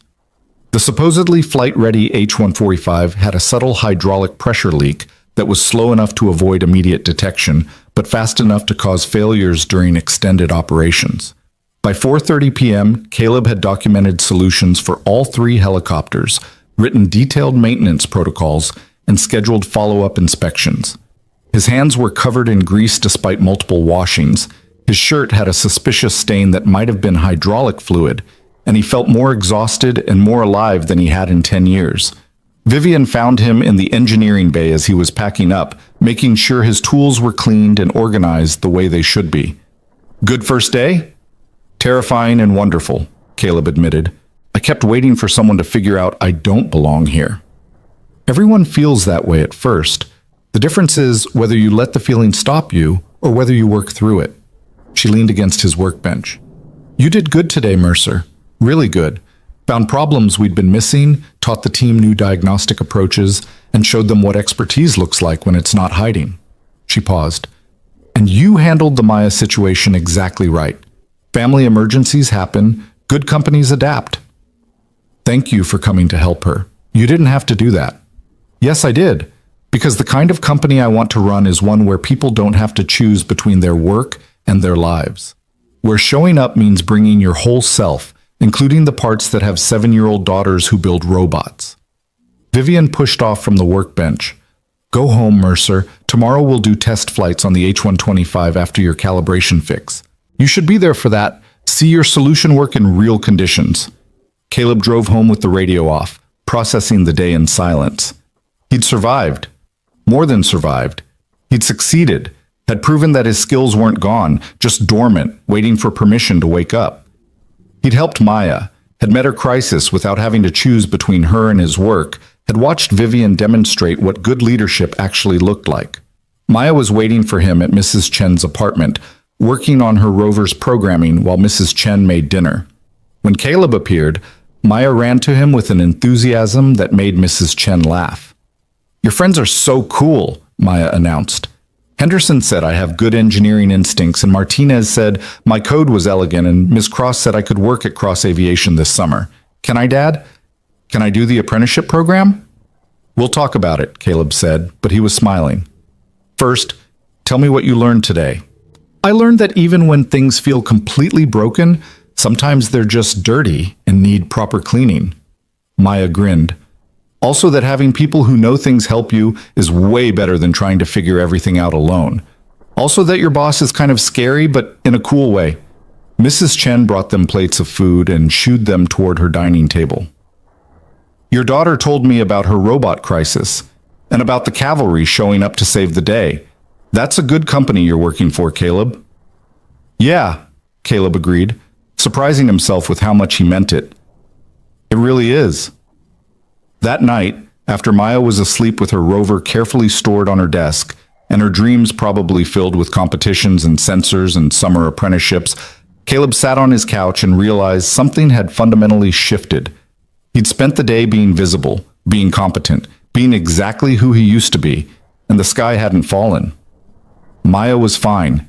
He was fine. The fear he'd been carrying for a decade, that being good at something would somehow cost him everything, had proven to be exactly what Henderson said it was. A story he'd been telling himself that had calcified into false truth. His phone buzzed. A text from Vivian. Henderson and Martinez want to take you to lunch tomorrow. Fair warning, they're going to ask you approximately 8,000 technical questions. You created monsters by being competent.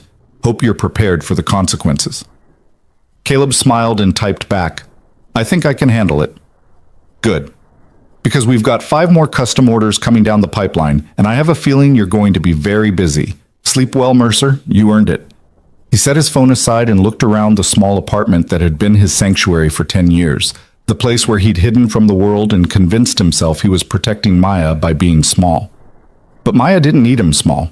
She needed him proud and present and brave enough to reach for the things he was capable of, so she could learn to reach for the things she was capable of. Tomorrow there would be test flights and technical challenges and probably more moments where he'd have to choose courage over comfort.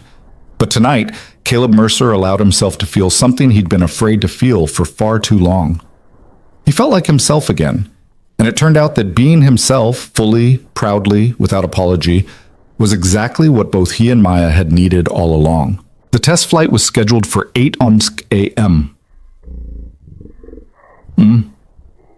Tuesday, and Caleb arrived at the hangar at 7 to help with pre-flight checks. The H-125 sat on the tarmac like a white promise, its high-altitude modifications gleaming under the early morning sun. Henderson was already there with a checklist, and Martinez was running final diagnostic sequences on her tablet. But when Caleb approached, They both looked at him with expressions that suggested something had changed overnight. "What?" Caleb asked, suddenly worried he'd missed something critical.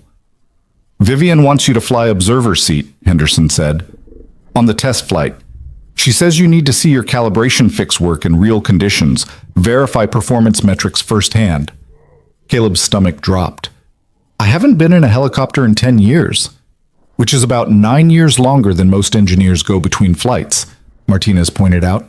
"Besides, you're not flying it. You're just observing, taking notes, being the expert who can assess whether the engine performance matches predicted specifications." "Who's piloting?" "Vivian." Henderson grinned at Caleb's expression. "Oh, did we forget to mention that our CEO is also a rated helicopter pilot with about 3,000 hours? Yeah, she doesn't advertise it because she thinks it intimidates clients, but she's better than half the commercial pilots we contract with." Before Caleb could process that information, Vivian herself appeared from the hangar office, dressed in a flight suit that looked both professional and slightly ridiculous on someone he'd only ever seen in business attire. She carried 2 headsets and a flight plan clipboard, and her expression was all business.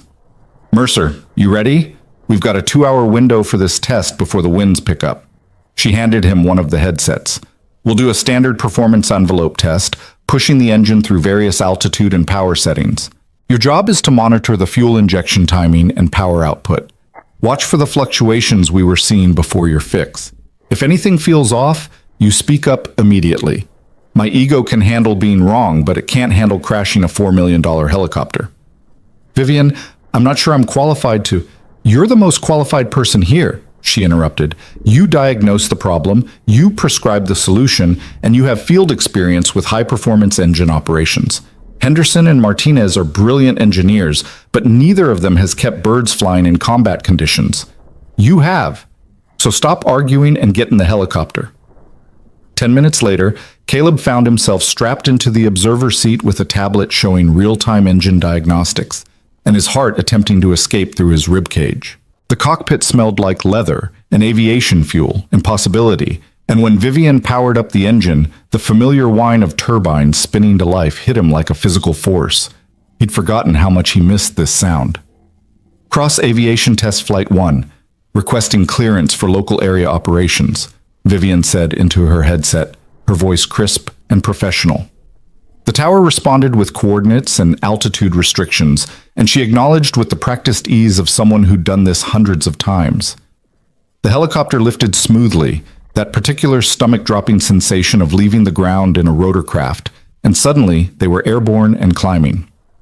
Caleb watched the altimeter spin upward, 500 feet, 1,000, 1,500, while monitoring his tablet for any signs of the power fluctuations that had plagued previous test flights. "Engine parameters looking good so far," he reported, falling into the old rhythm of flight operations communication. "Fuel injection timing holding steady at your calibration. Power output consistent across the curve." "Copy that. Taking her to 5,000 feet, then we'll do some power-on climbs to simulate high-altitude operations." Vivian handled the controls with relaxed confidence, and Caleb realized Henderson was right. She was a genuinely skilled pilot. "How you doing over there, Mercer? You've gone quiet." "Just processing," he said honestly. "It's been a while." "Since you've been in a helicopter, or since you've let yourself remember who you used to be?" The question landed harder than turbulence. Caleb looked out the window at the landscape falling away beneath them, the city spreading out in its geometric patterns, and felt the truth of her words settling into place. He'd been avoiding this, not just helicopters, but everything they represented about competence and capability and the life he'd walked away from. "Both," he admitted. "Well, welcome back. Try to enjoy it." Vivian pushed the helicopter into a climbing turn, and Caleb felt his body remember the sensation, the way momentum and gravity played against each other in rotorcraft dynamics. "I'm going to be honest with you about something. When I first saw you in that hangar, just the janitor pushing a mop around, I made assumptions, thought you were invisible because you were unremarkable, and then you fixed my helicopter and I realized I'd been completely wrong. You weren't unremarkable. You were hiding." "I wasn't hiding. I was protecting my daughter." "From what? Success? Opportunity? The possibility that her father might be exceptional at something?" Vivian leveled off at 5,000 feet and began the first power climb sequence. I've been thinking about that a lot since we talked, about why someone with your skills would choose to be invisible. And I think I understand now. You weren't protecting Maya from anything external. You were protecting yourself from guilt. Caleb checked his tablet, buying time. The engine was performing perfectly, power output steady even as Vivian pushed it through increasingly demanding maneuvers. You're not a therapist. No, but I am someone who spent most of her life hiding behind work because it was easier than dealing with the fact that my father died thinking I resented him. Her voice was matter-of-fact through the headset, clinical even while discussing pain. Took me years to understand that I didn't resent him for being absent. I resented him for making me believe that absence was the same as love, that sacrifice meant never being happy, that being good at something required giving up everything else. She executed another climb, the helicopter responding smoothly to her inputs. Sound familiar? It's not the same thing. It's exactly the same thing. You convinced yourself that being there for Maya meant making yourself small, that using your actual abilities would somehow betray your commitment to fatherhood. But you know what the real betrayal would be? Teaching her that talent is something to apologize for, that being exceptional requires permission from other people who are too scared to be exceptional themselves. The landscape had changed during their climb. They were over mountains now, the terrain becoming more rugged, the kind of conditions the H-125's high-altitude modifications were designed to handle. Vivian pushed the helicopter higher, and Caleb watched his tablet carefully for any signs of the power degradation they'd experienced before his calibration fix. Nothing. The engine held steady, power output remaining consistent, even as air density decreased. His solution had worked. Engine performance nominal, Caleb reported. No fluctuations, no power loss. Fuel injection timing is compensating perfectly for altitude changes. Your bird's ready for mountain operations. Our bird, Vivian corrected. You fixed it. That makes it partly yours. She began a descent, bringing them back down through the altitude bands with smooth precision. I'm going to tell you something that Henderson and Martinez don't know. Cross Aviation is expanding. We've got contracts for 6 more custom helicopters, and we're looking at acquiring a competitor in Oregon that specializes in emergency medical configurations. This company is about to get much bigger, much faster, and I need people I can trust to maintain quality while we scale. She glanced at him. I'm offering you a position as Director of Maintenance Operations. You'd oversee all technical work, train new engineers, establish protocols and standards. Significant pay increase, equity stake in the company, and enough authority to build the kind of maintenance culture you think is right. Interested? Caleb's brain stuttered. I've been here 2 days. And in those 2 days, you've solved problems my team couldn't solve in weeks. You've demonstrated leadership and teaching ability. And you've shown me that you understand what quality really means. Vivian brought the helicopter lower, heading back toward Cross Aviation. I don't need years to recognize talent, Mercer. I just need evidence. You've given me plenty. I have a 7-year-old daughter. Who would benefit from watching her father succeed? Who would learn that you can be both present and professional? Who would see that being good at something doesn't mean abandoning the people you love? Vivian's voice softened. Look, I get it. Change is terrifying. Visibility is dangerous, but so is hiding. So is teaching Maya that she should make herself small to make other people comfortable. You want her to reach for stars? Show her how. They landed at 9:47 a.m., the helicopter settling onto the tarmac with barely a bump. Henderson and Martinez were waiting, eager for the test flight report, and Caleb spent the next hour walking them through the performance data and confirming that the calibration fix had completely resolved the power fluctuation issues. The client would be thrilled. The helicopter was certified ready for delivery.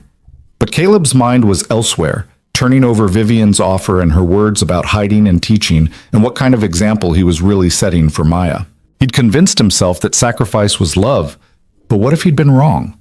What if the real love was showing Maya that you could reach for exceptional things while still being present for the people who mattered? At lunch, Henderson and Martinez did indeed ask 8,000 technical questions, but they also told stories about their own careers, about the mistakes they'd made and the lessons they'd learned and the ways they'd figured out how to balance professional ambition with personal lives.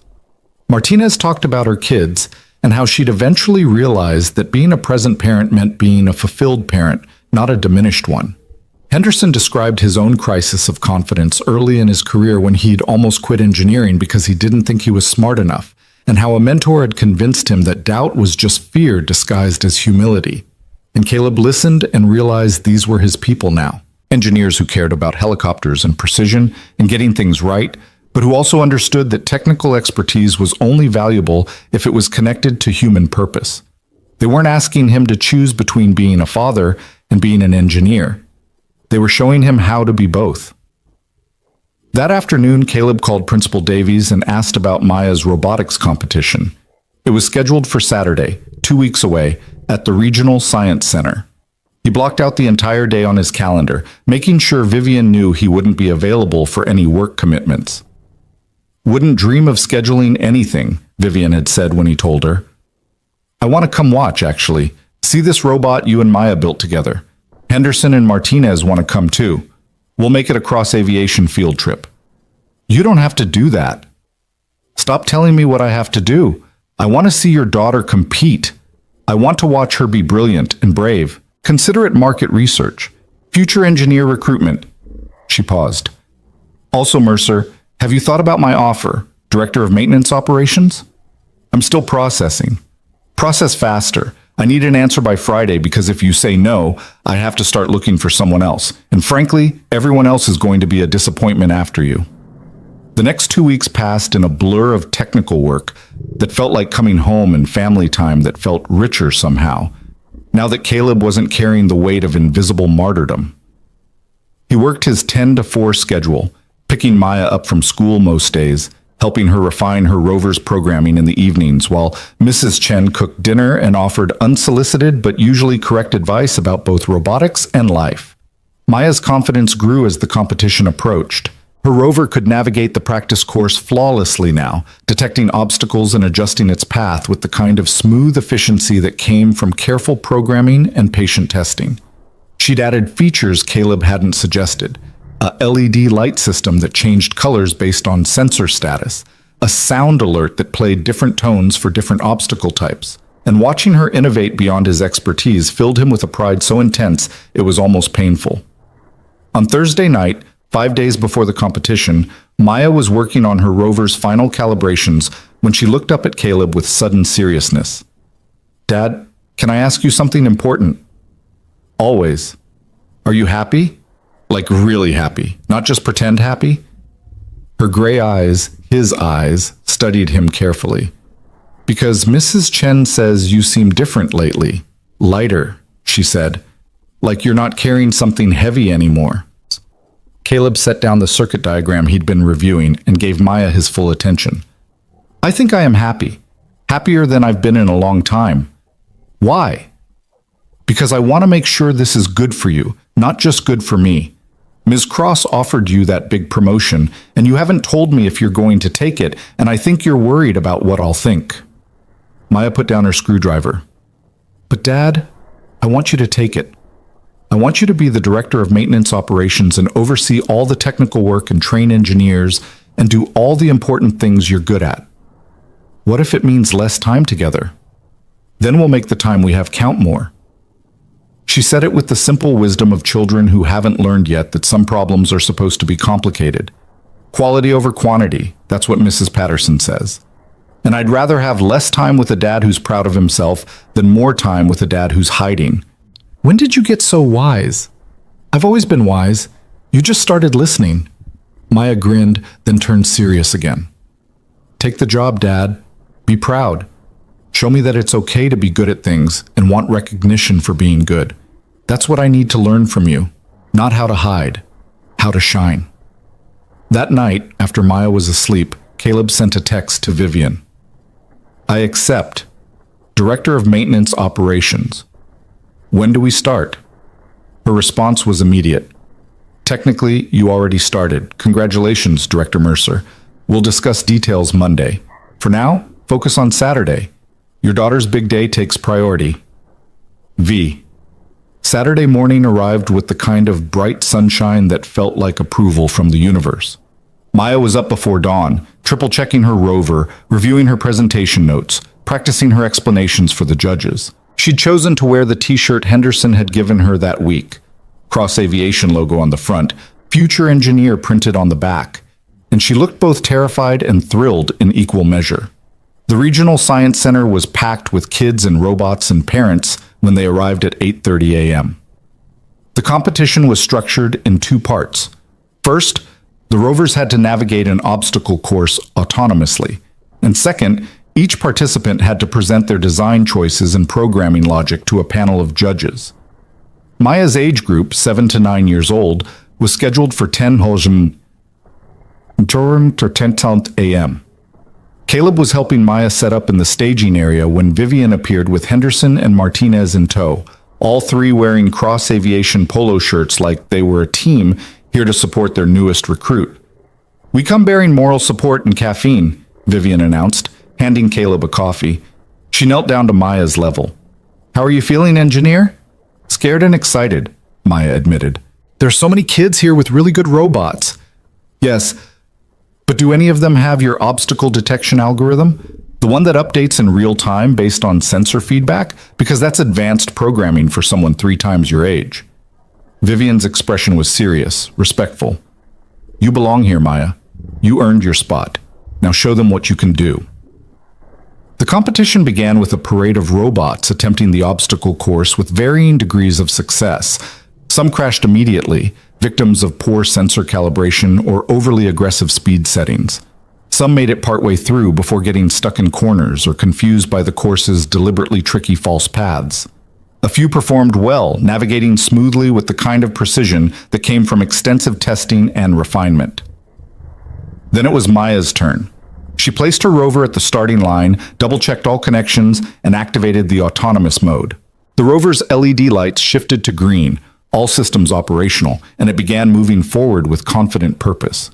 Caleb held his breath as the rover approached the first obstacle, a foam barrier positioned to require a precise 90-degree turn. The sensors detected it at exactly the right distance, the rover adjusted its path smoothly, and it continued forward without hesitation. The second obstacle was more complex, a series of staggered barriers that required multiple course corrections. But Maya's algorithm handled it perfectly, the rover weaving through like it had memorized the pattern. Henderson was muttering technical observations under his breath. Martinez had pulled out her phone to record. Vivian stood with her arms crossed, watching with the focused attention she usually reserved for million-dollar test flights. The rover completed the course in 2 minutes and 17 seconds. Not the fastest time, but executed with such smooth precision that several parents and judges were already talking about the quality of the programming. Maya's face was split by a smile so huge it looked like it might break her in half. "You did it!" Caleb lifted her up, spinning her around. "Perfect run, sweetheart. Every detection, every turn, exactly right." "Did you see when it did the weaving part? That's the algorithm modification I made on Thursday. The one where it predicts obstacle patterns instead of just reacting." Maya was vibrating with excitement. "It worked even better than in practice." The presentation portion was scheduled for after lunch, giving Maya time to decompress and prepare. They found a quiet corner where she reviewed her notes while eating a sandwich, and Caleb could see her shifting into presentation mode, organizing her thoughts, preparing to explain her work to people who might not understand all the technical details. Vivian sat down next to them. "Maya, can I give you some advice about talking to judges?" Maya nodded, suddenly shy around this impressive woman her father worked for. "The judges are going to ask you questions designed to see if you really understand what you built, or if an adult did it for you. They'll push to find the edges of your knowledge." Vivian's tone was matter-of-fact, preparing Maya for reality rather than coddling her. When they ask something you don't know, don't make up an answer. Say, "That's a great question and I don't know the answer yet, but I'd like to learn." Judges respect honesty more than fake expertise. "What if they think I'm not smart enough?" "Then they're wrong, and their being wrong doesn't change how smart you actually are." Vivian smiled. "You built something impressive, Maya. You programmed an algorithm that adapts in real time to environmental conditions. That's graduate-level problem solving. Some judges won't recognize that because they're used to underestimating kids. But the good judges will see it, and they're the ones who matter." Maya absorbed this wisdom with serious consideration, then asked, "Are you nervous when people judge your work?" "Terrified," Vivian admitted, "every single time. But I've learned that being nervous just means you care about doing well. It doesn't mean you're going to fail. It means what you're doing matters to you." At 2 p.m., Maya presented to the judges, 3 engineers from local tech companies, all of them looking skeptical that a 7-year-old could have built what the competition results suggested she'd built. Caleb watched from his observation area, too far away to hear the conversation, but close enough to see Maya's body language shift from nervous to confident as she walked them through her design process. She had her laptop open, showing them her code. She pointed to specific components on her rover, explaining sensor placement and power management decisions. And when one judge, a middle-aged man whose body language screamed skepticism, asked her something that made her pause, she straightened her shoulders and said something that made him laugh and nod. 20 minutes later, Maya emerged from the presentation room looking exhausted and exhilarated. "They asked really hard questions," she reported, like about why I chose ultrasonic sensors instead of infrared, and how my algorithm handles sensor noise, and what I'd do differently if I built it again. But I think I answered okay. One judge said my code structure was remarkably mature and asked if I wanted to enter the high school division next year. "What did you say?" "I said I wanted to master this division first, but maybe in 2 years." Maya grinned. "Was that the right answer?" "That was a perfect answer," Vivian said. She'd been standing close enough to hear. "Confident but not cocky, ambitious but not unrealistic. You're a natural, kid." The award ceremony was scheduled for 4 p.m., after all age groups had completed their competitions. Maya's division had 23 entries, and the judges would award first through third place based on a combination of course performance and presentation quality. They gathered in the Science Center's auditorium with hundreds of other families, and Caleb felt his stomach nodding with nervous energy that had nothing to do with helicopters and everything to do with wanting his daughter to feel successful and valued. The MC worked through the older age groups first, each winner receiving a medal and a certificate and enthusiastic applause. Then finally they reached the 7 to 9 division, and Caleb reached for Maya's hand.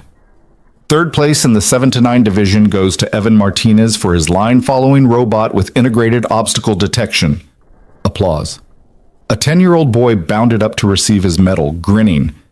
Second place goes to Sophia Chen for her voice-controlled navigation system with manual override capability. More applause. An 8-year-old girl in glasses walked confidently to the stage, her parents cheering loudly. Caleb felt Maya's hand tighten in his. First place was all that remained, and there were 21 other competitors who might have earned it. The odds were not in her favor, and he prepared himself to comfort her, to remind her that participating was the real achievement, that she'd impressed everyone who watched her rover's smooth performance. And first place in the 7 to 9 division? The MC paused for dramatic effect, and Caleb felt time stretch impossibly long. Goes to Maya Mercer for her adaptive obstacle avoidance system with real-time algorithm optimization. The auditorium erupted in applause, but Caleb heard none of it because Maya had launched herself at him, wrapping her arms around his neck and crying, not sad tears, but the overwhelming emotion of achievement and recognition and validation that she was as capable as she'd believed herself to be. "You won," Caleb said into her hair, his own eyes burning. "You did it, sweetheart. First place." "We did it," Maya corrected, pulling back to look at him with those gray eyes that saw everything. "I built it, but you taught me how to think like an engineer. This is because of you, Dad." "No," Vivian said, appearing beside them with Henderson and Martinez. "This is because of her. Because she was brave enough to try, smart enough to learn, and determined enough to refine her work until it was excellent. You gave her tools, Mercer, but she built something remarkable all on her own." Maya went to the stage to receive her medal and certificate, and she stood there in her future engineer t-shirt, looking small and fierce and absolutely radiant. The judges gave a brief explanation of why they'd chosen her project. The sophisticated programming, the smooth execution, the clear understanding of engineering principles, and then one judge added something that wasn't part of the standard announcement. Maya's presentation demonstrated something we don't often see even in adult engineers. She understood not just how her robot worked, but why she'd made each design choice. She could articulate trade-offs, explain her problem-solving process, and discuss what she'd learned from failures. That level of metacognition is rare and valuable. We're excited to see what she builds next. The applause that followed was thunderous, and Caleb found himself surrounded by Henderson and Martinez, both of them making jokes about needing to recruit Maya for Cross Aviation's engineering team in about 11 years. Seriously, though, Martinez said, wiping at her eyes, that was amazing. Your kid's the real deal, Mercer. She is, Caleb agreed, and felt something settle in his chest. Pride, yes, but also relief. Relief that despite his 10 years of hiding and doubting and trying to make himself invisible, he'd somehow still managed to teach Maya to be visible, to be capable without apology, to reach for excellence and claim it when she achieved it. After the ceremony, several other parents approached Caleb to ask about Maya's programming, about how he'd taught her, about what resources they could use for their own kids. And Caleb found himself explaining, recommending websites and books, talking about the importance of letting kids fail and try again, about treating children's engineering questions with the same seriousness you'd treat an adult's. One mother, whose son had placed 5th, looked at Caleb with curiosity. You're clearly an engineer yourself. What do you do? I'm Director of Maintenance Operations at Cross Aviation, Caleb said, and felt the title sit comfortably in his mouth for the first time. We specialize in custom helicopter configurations, but mostly right now I'm Maya's dad and her biggest fan. Vivian overheard this exchange and smiled so wide it transformed her face from intimidating CEO to something warmer, more human. When the families started to disperse, she pulled Caleb aside for a private conversation. I'm proud of you, she said simply. Not for the work you do at Cross Aviation, though that's excellent, but for this, for showing up for your daughter, for teaching her that being exceptional is something to celebrate, for being brave enough to let yourself be visible so she could learn to be visible too. She taught me more than I taught her. That's what kids do. They show us who we're supposed to be if we're willing to pay attention. Vivian paused. I meant what I said about the director position. Starting Monday, you're building the maintenance culture for a company that's about to get very big. That's a lot of responsibility, but I think you're ready for it. More importantly, I think Maya needs to see you ready for it. What about when I mess up? When I'm not perfect? Then you model how to handle failure with grace and learn from it. That's maybe the most important lesson of all. Vivian checked her watch. Look, there's something I want to show you. Are you free for about an hour? Both of you? Maya had been talking to some of the other competitors, comparing robot designs and exchanging programming tips with the confidence of someone who just won first place and knew she belonged among her peers. When Caleb called her over and explained that Vivian wanted to show them something, she grabbed her rover and followed with eager curiosity. They drove in Vivian's Range Rover to Cross Aviation, and Caleb was confused because they'd just spent 5 days a week there, and he couldn't imagine what required showing on a Saturday evening. But Vivian led them past the engineering bay, past the offices, to a section of the facility Caleb had never accessed, a hangar space that was currently empty except for a single helicopter in the center. It was an H-125, similar to the one Caleb had fixed for high-altitude operations. But this one was painted in Cross Aviation's colors with something extra on the tail, a small logo that read Maya's Wings Outreach Program. What is this, Feet? Caleb asked. This is what I'm doing with some of the profit from all those contracts you've been helping us fulfill. Vivian walked toward the helicopter with obvious pride. Maya's Wings is going to be a youth aviation program. Free helicopter experiences for underprivileged kids, STEM education programs, mentorship opportunities. I'm partnering with schools across the state to identify talented kids who might not otherwise get access to aviation or engineering. She turned to face Maya directly. Your dad told me about the lights in your school workshop, about how sometimes smart kids don't get the resources they need just because of budget cuts or bad luck. This program is about fixing that, about making sure kids like you, kids with talent and drive and curiosity, get chances to develop their abilities regardless of their circumstances. Maya's eyes were huge. You're doing this because of me?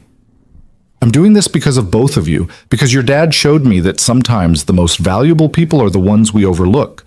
Because you showed me that talent doesn't wait for permission or perfect circumstances. Vivian knelt down to Maya's level. I'd like you to be one of our first program participants. This summer, instead of just the regular apprenticeship I mentioned, what if you spent time learning about helicopter engineering? Watching your dad work, yes, but also understanding the bigger picture of what we do and why it matters. Really? Like a real aerospace engineer? Like an engineer in training, with your father supervising, obviously, and with projects appropriate for your age. But yes, learning real skills, solving real problems, being part of a team that builds things that fly and help people. Vivian looked at Caleb. If that's okay with Dad, of course. Caleb found himself speechless, staring at this helicopter that bore his daughter's name, at this program that existed because he'd asked for lights in a school workshop instead of money or recognition. He'd spent 10 years trying to be invisible, and somehow that invisibility had led to this. To a CEO who cared enough to create opportunities for kids who might otherwise be overlooked. To a daughter who was being offered chances he'd never imagined. To a life that felt suddenly full of possibility instead of just survival. It's more than okay, Caleb managed. It's incredible. Thank you. Thank your daughter. She's the one who reminded me what matters. Vivian stood and addressed them both. This company is growing, and I want it to grow in the right direction. Not just bigger, but better. Not just more profitable, but more purposeful. You're both part of that vision now. Maya, you're our inspiration for why we do this work.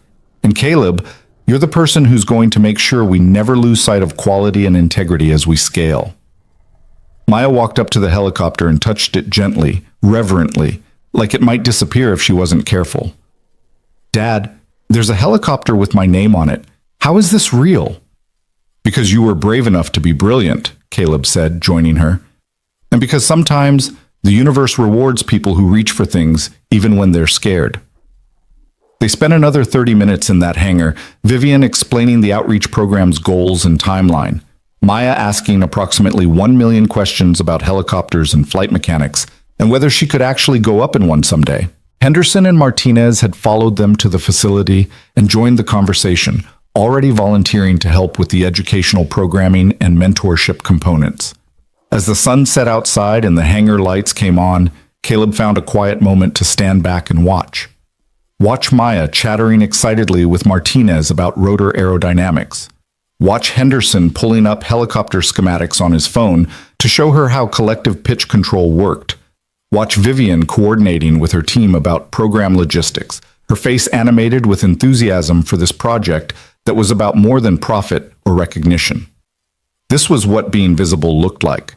Not just being seen, but using that visibility to create ripples, to open doors for others, to build something bigger than just individual success. He'd been so afraid that stepping into the light would cost him everything, but instead it had multiplied everything. Maya had opportunities she wouldn't have had if he'd stayed invisible. The company had a maintenance culture that prioritized quality and integrity. Kids across the state would get access to aviation and engineering because he'd asked for school lights instead of money. Mrs. Chen had been right all along. He'd been magic. Not because he could fix helicopters, but because he'd been willing to be kind and present and authentic, even when the world told him to be small. And that magic had multiplied through Maya, through Vivian, through every person who'd been touched by the choice to help rather than hide. Dad? Maya's voice pulled him from his thoughts. Can we come back tomorrow? Ms. Cross said I could help clean the helicopter if we come back, that it's important for engineers to understand maintenance. We'll come back tomorrow, Caleb promised, and the day after that, and as many days as you want. This is your world now too, sweetheart. Your wings, your future, your choice to reach as high as you want to go. They left Cross Aviation as the sky turned purple and gold, the kind of sunset that felt like punctuation on important days. Maya fell asleep in the back seat on the drive home, her first-place medal still around her neck, her rover secured carefully in its box, her dreams probably filled with helicopters and algorithms and futures that stretched toward horizons she was brave enough to explore.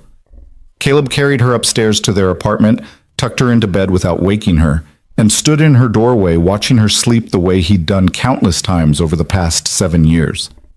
But tonight felt different. Tonight he wasn't standing there consumed by guilt about all the ways he might fail her. Tonight he was standing there proud of all the ways they were succeeding together. His phone buzzed.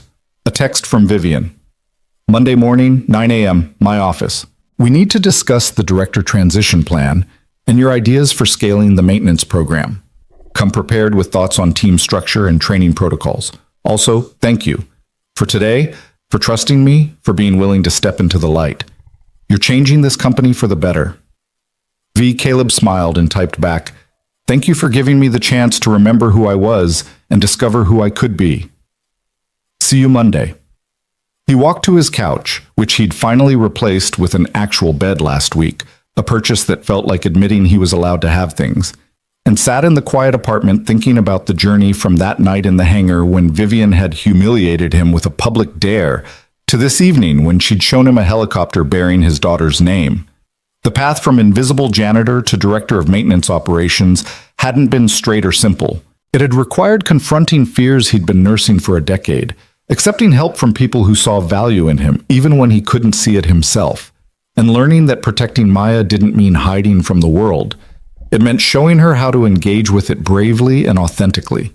He thought sacrifice was love. He thought being small was safety. He thought that using his abilities would somehow betray the commitment he'd made to be present for his daughter. But he'd been wrong about all of it. Real love was showing Maya that she could be extraordinary without apologizing. Real safety was building a life with enough stability and joy that unexpected challenges didn't destroy everything. Real commitment was being fully present as his whole self, engineer, father, person, rather than some diminished version he thought was more acceptable. Outside the window, the city lights sparkled against the night sky like promises waiting to be kept. And Caleb Mercer, who had spent 10 years being invisible, allowed himself to be seen fully for the first time since Sarah's death. Allowed himself to be competent and vulnerable, talented and uncertain, professional and devoted, all at the same time without contradiction. Somewhere in the city, a CEO was planning an outreach program that would change lives. Somewhere in the next room, a 7-year-old engineer was dreaming dreams big enough to fill hangars. And somewhere in the space between who he'd been and who he was becoming, Caleb found peace with the man he saw in the mirror. He'd fixed helicopters and raised a daughter and learned to be visible again. He'd asked for lights instead of money and somehow ended up with opportunities worth more than either. He'd been brave enough to say yes when every instinct screamed to hide, and that bravery had opened doors he didn't even know existed. Monday would bring new challenges, leadership responsibilities, team management, the pressure of building something excellent at scale. But tonight, Caleb just let himself feel grateful. Grateful for Henderson's unwelcome visit with Chinese food and hard truths. Grateful for Martinez's kindness and support. Grateful for Vivian's willingness to see past his job title to recognize his capabilities. Grateful for Mrs. Chen's wisdom and Maya's clarity and all the people who'd refused to let him stay invisible when visibility was what he needed most. The future was uncertain, as futures always were. But for the first time in 10 years, uncertain felt like possibility instead of threat. The lights were on. In Maya's workshop, in his career, in the parts of himself he'd kept dark for too long. And in that brightness, Caleb could finally see clearly enough to choose joy over guilt, presence over perfection, and the complicated, beautiful truth that being a good father and being an excellent engineer weren't opposing forces. They were the same thing, two expressions of the same commitment to showing up fully, working carefully, and building things that mattered. Maya stirred in her sleep, mumbling something about sensor arrays and obstacle detection, and Caleb smiled. His daughter was going to do extraordinary things, and this time, instead of watching from the shadows, he'd be right there beside her, visible, present, proud, teaching her by example that being extraordinary was something to celebrate rather than hide. The janitor who'd fixed a helicopter to earn school lights had become the director who'd helped build a program bearing his daughter's name. The invisible man had learned to be seen. The scared father had found the courage to reach for more. And under the quiet stars and the city lights and the weight of hard-won wisdom, Caleb Mercer finally understood what Sarah would have wanted him to know all along. That the best way to honor her memory wasn't to make himself small, but to be big enough for both of them. To live fully enough, love deeply enough, and reach high enough that Maya would always know her parents, both of them, had believed she deserved a world of possibility. The lights were on, the future was bright, and tomorrow they would build something beautiful together.